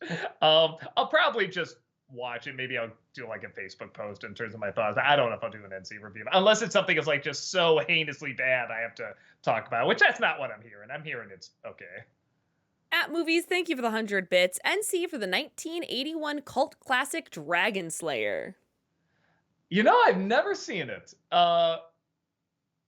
Maybe I should. You know, I'll say this. Even if I do, I don't know if enough people know what it is. Well, everyone's going to think Dragon's Lair, you know, like the Don Bluth thing, and that's not it. It's something different. But yeah, I don't think anyone would tune into it, even if I did. Honest reviewer, thank you for the 100 bits. One of these two companies has to go away forever, along with all of their properties locked away with no chance of revival. Which do you choose, DC or Marvel? I mean, again, I feel if I'm right, it'd be one of those things where kind of without DC, we wouldn't have Marvel, because I think they got to a lot of that stuff first. I think. I would lock away Marvel personally. I just really love DC, but that's just my opinion. I think you have a lot of options and choices around the pantheon of DC. But it's a personal preference. I guess I would say lock away DC because I did connect with Marvel more. But I mean, for me, DC, it's like I'm gonna lose Batman. Everything with Batman, that's the big oh no. Where with Marvel, I can choose like 5 things. Like no, not that character, not that franchise, not that blah blah blah. So yeah, all the other ones, like I like Superman, I like Wonder Woman, I like all those characters and stuff. But Batman's the only one that's like I need that world, you know, that Batman world. Exile, thank you for the 100 bits. Who's to say if she's the real Christmasian queen and the critic killed the decoy? That's it, Doug. Get Mariah Carey on the phone. Yeah. That's the only way. Christmasian queen. She took the throne as the Christmasian queen. Christmas! Lord Greystroke, thank you for that 9-month subscription. Welcome back. Appreciate that. Hey, Doug and Heather. So, Doug, I guess Wish was pretty meh for you, but did you like any of the songs? My favorite was This Wish, one of the best I Want songs, in my opinion. Yeah, they were fine. You know, I thought the lyrics were bad. They were trying to do the thing where they have like the Lin-Manuel thing where it like every single note has a lyric to it. And this person was not good at it. At putting, a lyric that matched like how people talk or even rhymed very well, or was very poetic. It just felt like they were really trying to find, okay, that word will fill that note, and this word will fill that. You know what I mean? Like it didn't feel like it didn't feel very organic to me. But I remember them being fine. Again, they would just kind of come out of nowhere, which is always very abrupt. But yeah, I remember I always like the ones I always say the fuck this shit song. That's why I like villain songs where someone's just like, I'm done. Fuck this shit. And there's one where they're getting ready to start like the revolution at the end and stuff like that. That was a pretty fun song. That one really stuck out to me. Alexander, thank you for the 100 bits. I enjoyed Guardians 3 a great deal, but I personally thought Mantis deserved a better finale. I would have preferred if she went with Peter to meet his grandfather. That could have set up an interesting dynamic going forward instead of just having her go with aliens who had 2 minutes of screen time. Yeah, why'd you even set them up as brother and sister if you weren't gonna really do anything with that? Yeah, I don't know. The bullet points of what happens in that movie, I'm fine with. I just didn't like the way it was done. Like I said, even watching clips of like them just yelling and script, particularly that villain, I'm just like, because I really thought, let me watch it again. Maybe I miss it. Just when I'm watching, there's just something about that movie. It just rubs me the wrong way. It just irks me. I'm just like, I just don't like watching it. I don't like listening to it, except the Rocket stuff. I love the Rocket stuff. But yeah, I don't know. I'm the oddball. Blake the Nothing, thank you for the 100 bits. Hey Doug, you've always said that Garbage Pail Kids is the worst movie you've reviewed. Is there a worse movie that you haven't reviewed? No, I think I would review it. I mean, if you want to get like super technical, maybe something like Manos or something like that, where they can't even frame a shot, one of those movies. James Rolfe did a funny video about like the actual like worst movie he ever saw. It was literally just like an art house film of someone just filming a room, and it would zoom in like maybe every minute. It would just keep doing that's literally the whole film. And it's just like, I mean, how can you really argue with that? It's like, yeah, that sounds right. But, that's not fun to talk about. That's not fun to say, look at the acting, look at the bad cinematography, look at the bad editing. You know what I mean? So, yeah, I'm sure there's worse, but in terms of like just a Hollywood quote unquote competently made film, yeah, that's still the worst. I'm still here. I'm just laying Chaplin out here. Okay. Sailor Aaron, thank you for the 100 bits. Since A Christmas Story is celebrating its 40th anniversary this year, will we get an NC review this year? It became a classic for me a couple of years ago. I wish I grew up with it, but still in my top 5 favorite Christmas movies. Because we did do Christmas a week early in Thanksgiving, I was asking like, so should we do like, one after Christmas, have like 5 reviews in a row? Is that too many or whatever? And I was kind of told, yeah, just if you want, you can think of something. And it's like, I don't know, maybe I could talk about Christmas Story actually. I don't know, might be an idea. It might give me an idea. We'll see. I know, guys, thank you for the 100 bits. We're not mad at Madam Web because we're fans. We're mad at it because it looks like a made-for-TV movie. Don't they all kind of? I mean, didn't that Craven movie kind of look like that? I mean, I guess Venom looks a little better than a TV movie, but not by much. Morbius obviously looks like a TV movie. So yeah, I don't know. I don't know. I guess I'm not excited to see it by any means, but I'm definitely not like, I wasn't horrified watching it either. It just looked like another nothing. I don't know. That's what so much of like this year in terms of movies, I feel like, and part of it is a lot of them getting delayed and stuff. A lot of the good ones probably get delayed, but just a whole lot of nothing, a whole lot of boring. That's really what I got out of this year, with the exception of 1 or 2 like really, really good ones, like Across the Spider-Verse. Godzilla fan, thank you for the 100 bits. Have you two seen a picture of Pedro Pascal as Mr. Fantastic? I have not. Yeah. Is there any official? I'm guessing it's a fan edit. Yeah, that'd be because I feel like I would see that if it was official at all. Yeah, I mean these just look like. I mean, even in the fan edits, it looks cool. it looks like it could work. Sailor Aaron, thank you for the 100 bits. Have you two or Rob ever heard of or seen the anime The Slayers? What are your thoughts if you've seen the anime? I've heard of it, but I have not seen it. The Um, I have not. Sorry. Godzilla fan, thank you for the 100 bits. The only MCU things I'm excited to see is Fantastic Four and X-Men. I mean, so far, me too. I miss the days, and I hope it does this again, where they find something like Guardians or something, where I'd be like, I didn't know I wanted to see this. This looks so bizarre to me. You know, I'm kind of hoping they'll find that again. To Marvel's credit, I still kind of stand by it for as you know a lot of misses as they had. I like Phase 4 more than Phase 2 because there was more experimenting with it. And now we got too much. I mean, that's very clear. They just tried to throw too much at us. That's probably one of the main problems. But I like when they were playing around, saying, well, will this work? Will this not work? Will this tone work? Will this go? So I do really like that. And I am so afraid that because Phase 4 didn't do that great, that they're going to be like, well, we can't do this anymore. We got to rely on the old school tricks and everything, which I feel like that's kind of what's really hurting them right now is Disney in general just kind of relying too much on what has worked. And, we're just kind of tired of seeing. Dev the Wiser, thank you for the 100 bits. Have you seen Last Christmas 2019? And if so, what are your thoughts? Yeah. It's bad. And not in a fun Christmas rom-com. Like put it, you'd have to be in a kind of different mindset to watch this Christmas rom-com to appreciate the badness of it. It is one of those where literally from the beginning, my wife wanted to watch it. I had a feeling I already knew what I don't want to say, yeah, okay, there's a twist. I'll just say it. I had a feeling I already knew what the idea of the film was and the twist and stuff. And literally at the beginning, I said, I bet it's this. And I was right, like halfway through. She's like, how the hell did you know that? I'm like, it just had that vibe. I don't know. It just looked like from the trailer, the bad dialogue and stuff. That just seems like a twist they would do. Yeah. It's true.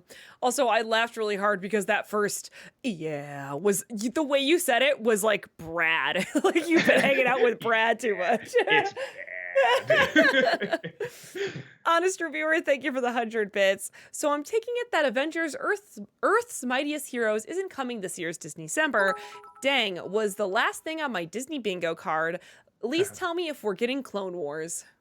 You're getting the never say Gendatovsky.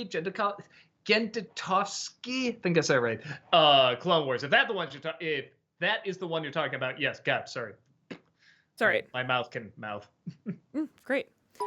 Godzilla fan, thank you for the 100 bits. Will we see Santa Christ this year?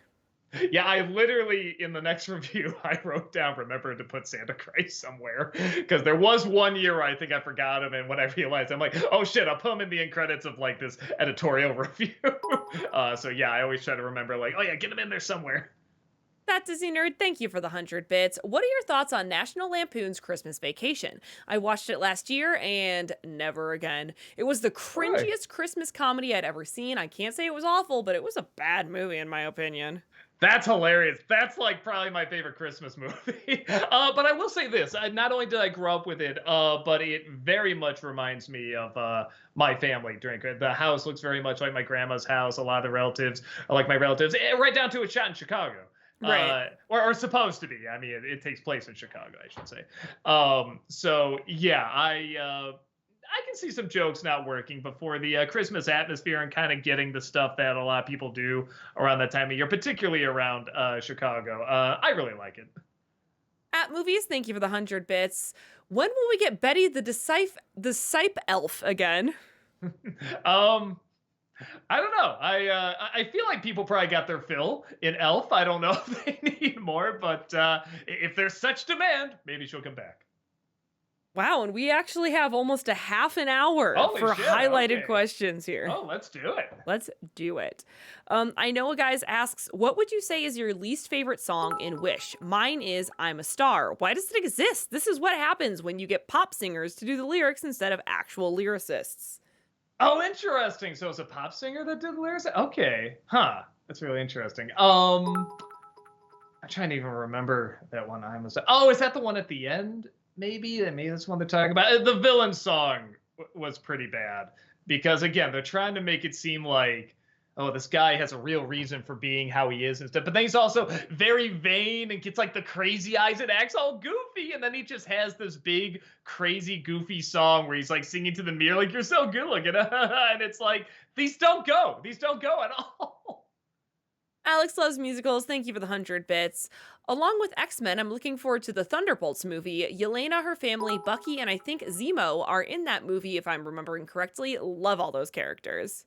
I don't think I know Thunderbolt. Oh, I think I saw it. Oh, is this like the? Wait, what is this? Is this like the people under the Avengers or something? Is it? I'm seeing all these characters. It's like I recognize them from other stuff, but it's like supporting characters Avengers, something like that. Okay, all right, that's cool. I mean, all those actors I like, so we'll see. Modika, thank you for the 100 bits. Have you seen the trailer to MCU's Echo show? Yeah, I thought that looked good. Looks great, doesn't it? Yeah. I kind of forgot about it. And then we brought, because I don't know anything about that character. And that was a cool way to find out about that character. I'm not going to lie. Yeah. Man, I like totally forgot about that until you brought it up. I was just like, oh shit. Yeah. Like not only did that show look cool, but it was a good trailer. Like I feel like it's been a while since we've seen like a really creative, like, ooh, that like hooks you in trailer. Yeah. So I thought it looked pretty cool. Mumra, thank you for the 100 bits. I watched Good Burger 2 on Thanksgiving and had a good time with it. Also had the new Good Burger meal from Arby's. It was delicious. Have you seen the movie yet or plan to review it? Sorry, I slowed that down because I was like, am I reading that right? Is there a Good Burger meal at Arby's? Yeah. Speaking of Brad reviewed it. No way. Did he really? Of course he did. Obviously Of course. He did. But now I'm curious if they have the orange sauce there. That's what I'm curious about. But I wouldn't mind seeing. I don't have Paramount Plus. That's the thing. But it's one of those movies. I kind of feel like it's a little foolproof because. I mean, I think even people that like the first movie kind of know it's not a good movie. They just like it because it's like, I grew up with this and it's them acting so. And I think they know that. I mean, give me a good shake. And he shakes them like, let's create that magic again. Like, I think if they, let me put it this way, they could literally recreate that entire first movie just with the cast now. And I think that'd be a success. I think people would like watching it. I think they'd have fun getting together. I would probably laugh just watching them all as grown men and women doing it and stuff like that. Like, can Ava go to back? I don't know how you would do that. CG him. I mean, it's like there's so much stuff where it's like just kind of the funny, I don't want to say funny cult, but funny nostalgia of it. I think is enough to make it entertaining. You'd have to try very, very hard for that not to work now. I feel like the kitsch is too strong. You know what I mean? Yeah. KP Croc, thank you for the 100 bits. I saw a video recently about Universal's Dark Universe. It highlighted that one key reason The Mummy failed was because Tom Cruise was micromanaging and hired his team of writers to turn it into a typical Cruise movie, and it was his idea to get those powers. Excuse me. At what point does a director have to put his foot down to a big A-lister? I just let sound was great. Like I don't even know what it was, but I loved it. I don't know what happened to my throat either. It was like my throat stuck to itself as I went to go take a breath. I mean, you know, sort of the stars stepping in is a common complaint that you hear, and it usually doesn't work. I feel like I hate to say it, there's probably one or two times where it does, though, where it could help the movie and stuff like that, because stars are very protective of their image, but they're protected because they know a lot about it and they know what works. You know, The Rock for a while, you know, was doing very good with it. Now he's kind of, it sounds like he's entering that same territory where he's kind of putting his foot down too much in projects and stuff like that. But yeah, I don't know. Because I mean, like I said, all the big stars I've dealt with have been like, you know, little guest stars and stuff like that. They've all been delightful. So yeah, it's pretty, you know, there's a lot of stuff that happens behind the scenes and we can, you know, talk about it and we can speculate. Man, it sure looks like this, but I mean, we're not there. We're not seeing it. But knowing hearing what I've heard about Cruise for years and years, it wouldn't surprise me if that's what was going on. And I'm a guy right now that actually really likes watching Cruise movies right now. I think it's one of the few things that makes people want to go to the movies and actually see, wow, that's really happening in front of us, you know, kind of thing. But the ego is always there. It has never gone away. Even as best acting. I feel like his best performances acknowledge the ego and work with the ego, like Rain Man or like Eyes Wide Shut or something like that, where it kind of works in with the insecurities. But yeah, I still like watching him, but I always feel that ego there, and I would not be shocked if that was true. Alex loves musicals. Thank you for the 100 bits. I highly recommend you watch the Hawkeye show before Echo comes out. The character Maya is introduced there. I have heard more and more great things about that show, and I really should. And you know what? It's a Christmas show, isn't it? So now would be the perfect time. It would be a delightful time to watch it. Yes, I will try my best to get around it after I'm done watching some of the other stuff I really want to see, like finishing up Doom Patrol and the Disney Decembers and stuff. And maybe I will, because I've heard enough good things about it where I'm like, okay, I should really check this out. Sailor Aaron, thank you for the 100 bits. Since you've seen Wish, what are your thoughts on King Magnifico? Chris Pine is giving his all, and I appreciate it, but man, like the movie, his tone is all over the place. I agree, totally agree. And what a great idea for a villain. I mean, like, the first 15 minutes of it, I was really like, I think this is going to work. And it's the scenes with, it's the daughter and the grandfather, and then, her singing the little song that was good, and then meeting up with the king there and stuff like that. And they seem to have a good rapport and everything, and he's explaining everything. I'm like, this has to be good. There's way too many good setups here. And then, like, you can immediately point to where it goes bad. He just turns on a dime out of nowhere, like completely becomes a different character, and not in a way that feels like intentional, like, oh, he's always been a monster and stuff, because like they were setting up that there's a reason he is this way, and he's kind of this tragic character, but then he loves being evil and vain and selfish and stupid way too much. Yeah, and it just doesn't work. And again, I feel bad because I do feel like a lot of the actors and probably animators and stuff, I'm sure they're all trying their best, but yeah, they're just I just feel like there was not a clear vision for this.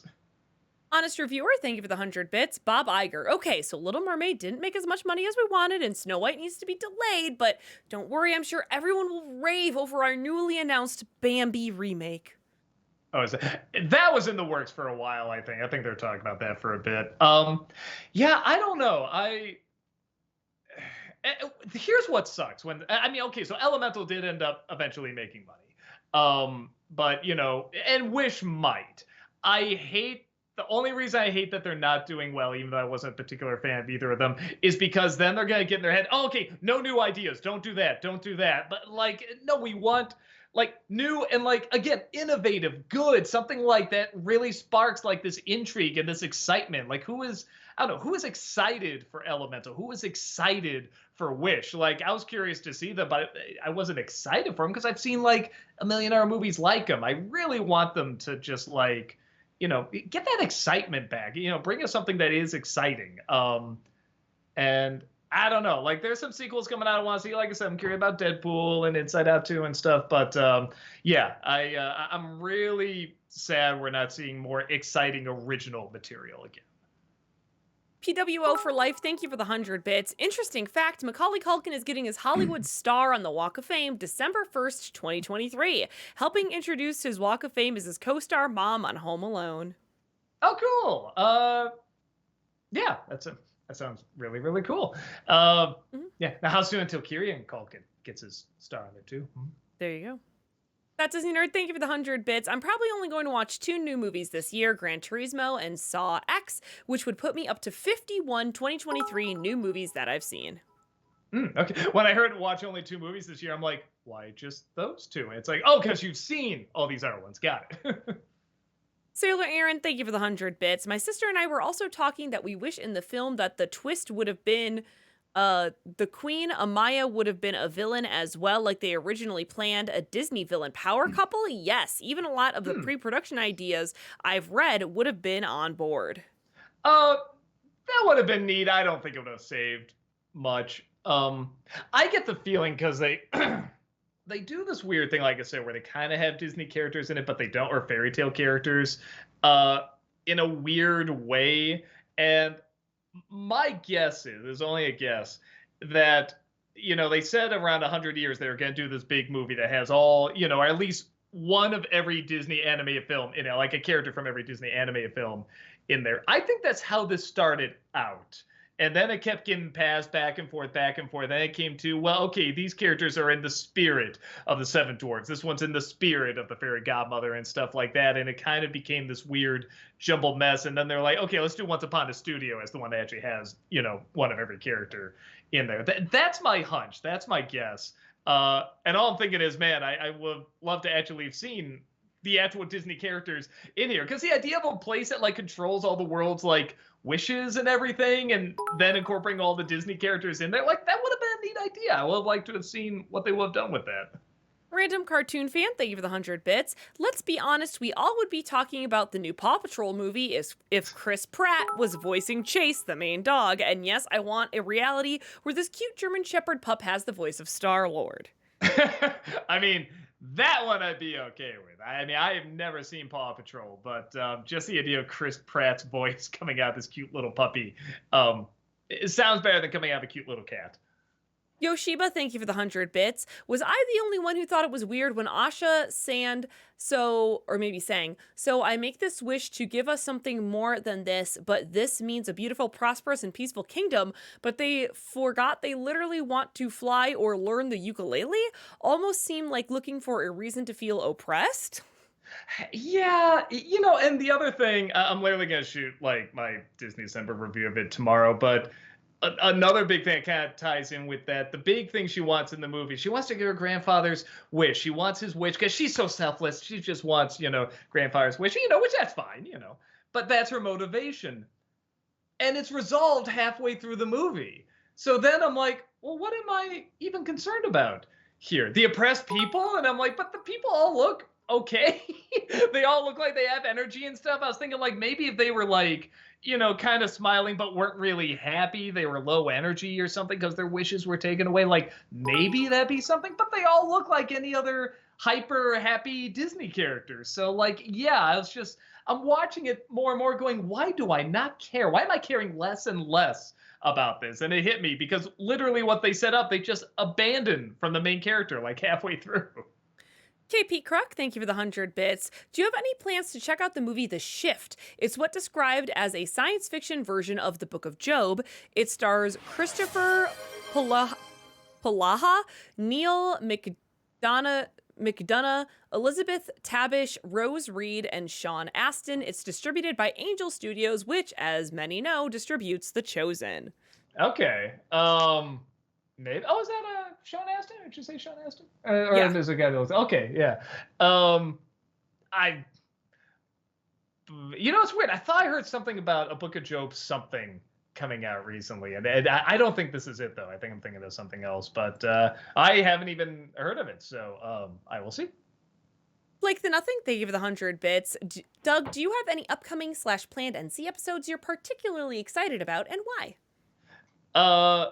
There's one I'm doing where the guy who worked on it is going to be in it, and I'm pretty excited for that. It's a movie that I like ones where my opinion changes on it, because when I first saw this one, I didn't like it, and then I came back to it, and I'm just like, shit, yeah, actually, I think I do really enjoy this quite a bit. So it's cool to not only do that, but to do it with like the person that pretty much made it. So I think that'll be pretty cool.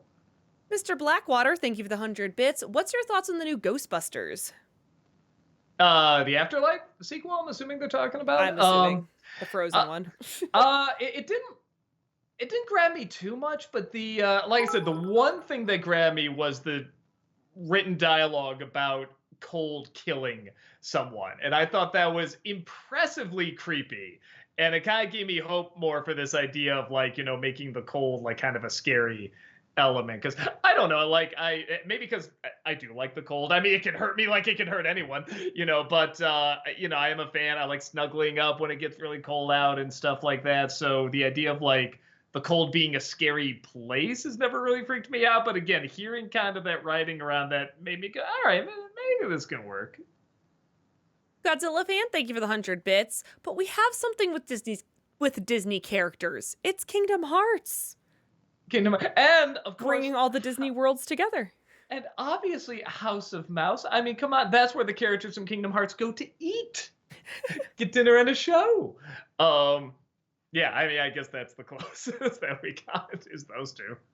That Disney Nerd, thank you for the 100 bits. I know you haven't seen the movie Prisoners with Hugh Jackman and Jake Gyllenhaal, but I would highly recommend it. Okay. Again, got a lot to watch, but I will do my best. This is a good actress. Blake the Nothing, thank you for the 100 bits. Another 100 bits for maybe a hint on that movie? The one you were talking about with the person who worked on it? It is someone I have done a video with before. Okay. All right. Cool. Great. Cartoon Dictator says, nice review, Doug, but have you seen Fiona and Cake and also favorite Steven Universe character? Toss up between Pearl and not Pearl, Peridot and Garnet. I really like those two. I've seen a little bit of Fiona and Cake. It was good. It's another one of those where I just got busy with other stuff, so I couldn't keep watching it. But I think I got 2 episodes in, and I feel bad saying this. It is a little slow, and my patience for slow stuff that isn't holding my attention has really gone down because I am more busy.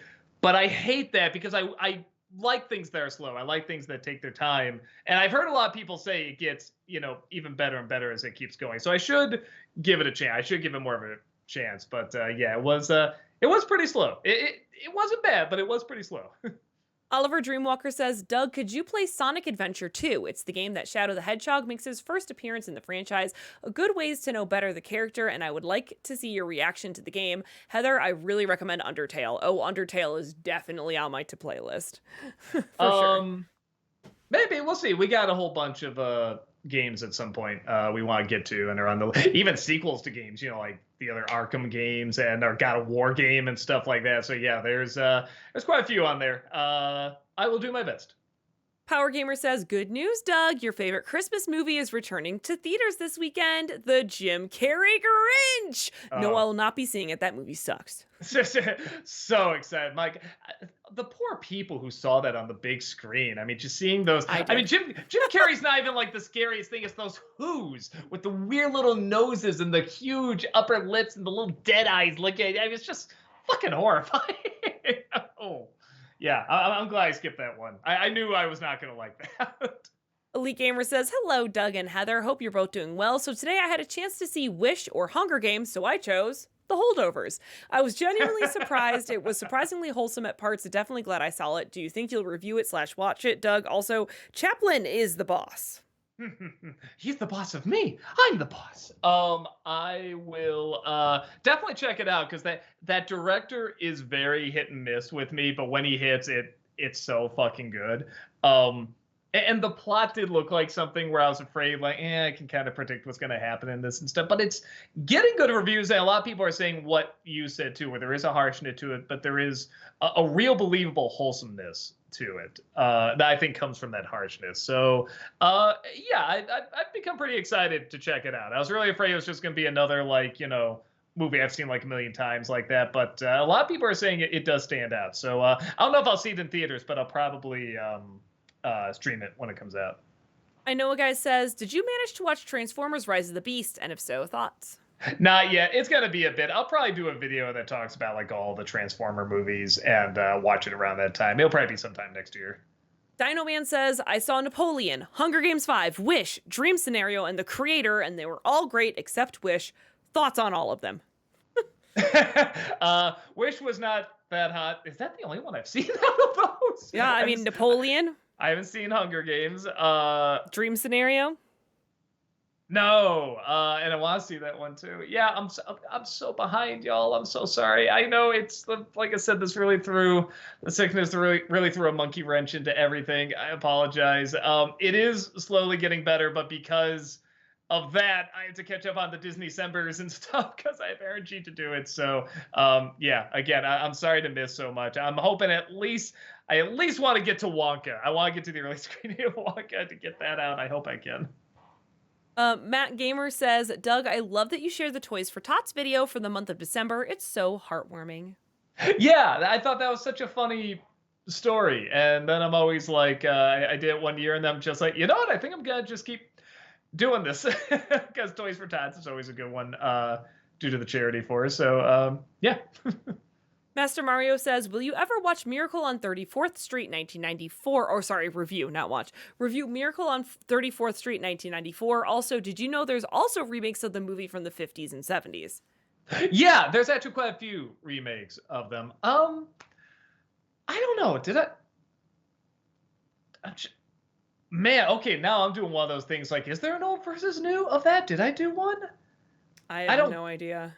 I don't think I did. No, okay, I think I talked about it was another list of like Christmas movies. I think I had the original on there and I talked briefly about the remake. The remake almost works, but not quite. It's a shame because you can see all the pieces are there and everything. There's just a few things they had to tone back. They did have to tell Mara to tone down the cuteness. They had to tell the music to tone down the whimsy. They had to, tell the comic relief to tone down the wacky. Like, it's all so close, but it doesn't quite click. But it's very, very close for me. Chat is saying they don't think that you did do an old versus new one. No, I don't think I did either. I think I was doing a top 11 list. I talk about briefly there. Alexander, thank you for the 100 bits. What are your quick thoughts on Alexander Payne's election about Schmidt and the Descendants? Oh. They're three separate things. Sorry, Okay, I said that I weird. thought you were saying, about. I said that weird. They're three different things. There was election about commas. Schmidt, like election was about Schmidt? Okay. No, Alexander Payne's election Gotcha. about Schmidt and the Descendants. Descendants I didn't like, and that got like good reviews and stuff, and that fascinated. I didn't think it was a very good movie. I thought it was very forced. I did like about Schmidt. Nothing like spectacular, but like it was good. It was a solid enough flick. And then Election, I remember being really perverted when I first saw it. That's always what I say. When I saw it, I'm just like, this is like just a weird, horny, bizarre movie. And like kind of like, I don't know, there aren't many movies I watch where I'm like, I kind of feel like dirty and uncomfortable. There's just some scenes that I'm like, what teachers talk that? I mean, I'm sure some do, but like, or think this way. Like, I'm disturbed to think anything this way, and it's not funny, and it's just uncomfortable. And I thought it was just about like, a teacher trying to ruin this preppy little kid trying to get elected or whatever, like school politics. But it's like this really kind of gross film. That's what I remember about it. Maybe I gotta see it again, but I remember. Like, even back then, a lot of people were leaving, and just that was always the word. They're like, man, I didn't know that film was so perverted. Like, that's always the word everybody used back then. But maybe it's changed. Maybe I'll look back and be like, oh, maybe this is tame now. I don't know. Honest reviewer, thank you for the 100 bits. Well, with this Friday being the first day of December, might as well watch the most appropriate film coming to theaters this week, Godzilla Minus One. Been looking forward to this film. It looks so damn good. Yeah, I'm not a huge Godzilla guy, but like the few trailers I saw for it did look pretty cool. Mumra, thank you for the 100 bits. A lot of the lead casting announcements were made for Superman Legacy, like Nicholas Hoult as Lex Luthor, but some core Superman characters casting have yet to be announced. If I could choose, I'd pick Ed Harris as Perry White, Tom Hanks as Pa Kent, Leah Thompson as Ma Kent. Second choice for Ma Kent would be Angela Bassett, with keeping in mind that Clark is adopted. Who would you pick? Didn't Ed Harris pass?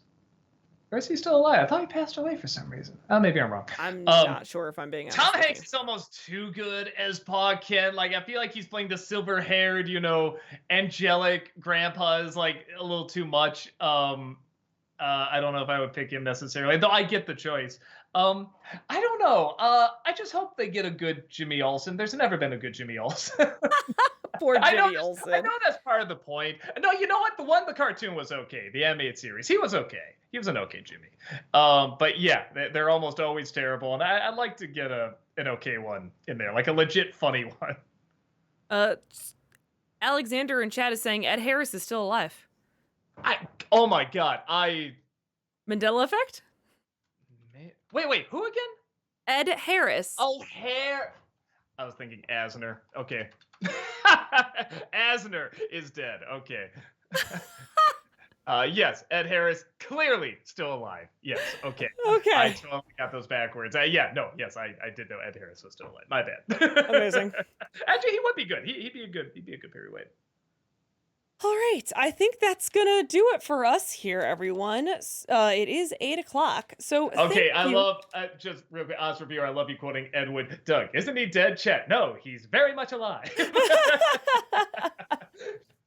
Fantastic, fantastic. Thank you all so much for joining us here today. We really appreciate it. We do have content here 5 days a week, so please come on back. Tamara will be here tomorrow. Malcolm and Doug will be here on Friday. It's a double dose of Spider-Man. I almost said Superman. That's right. A double dose of Spider-Man if See who played it Malcolm. better. Huh? Yeah, we'll see who played it better. Oh gosh, I've already been, because I'm playing it on Monday on my personal streams, I've already been telling people it's not a contest. It is. It is. Great, good to know, Doug. I Good have to know. lose at something. Oh, well, sure. As usual, we're going to go raid into Tamra, see what our wonderful friend Tamra Chambers is up to. Make sure that you tell her that she is a fabulous liar, because she fooled most of us in Among Us yesterday. Hey, I fooled y'all too, man. Come on. Oh, I guess, Doug. I was dead, so I wasn't a part of that decision. I killed you. See? You did. A good job. You did. You did. All right. Have a wonderful evening, everyone. And we will see you all later. Bye. Bye.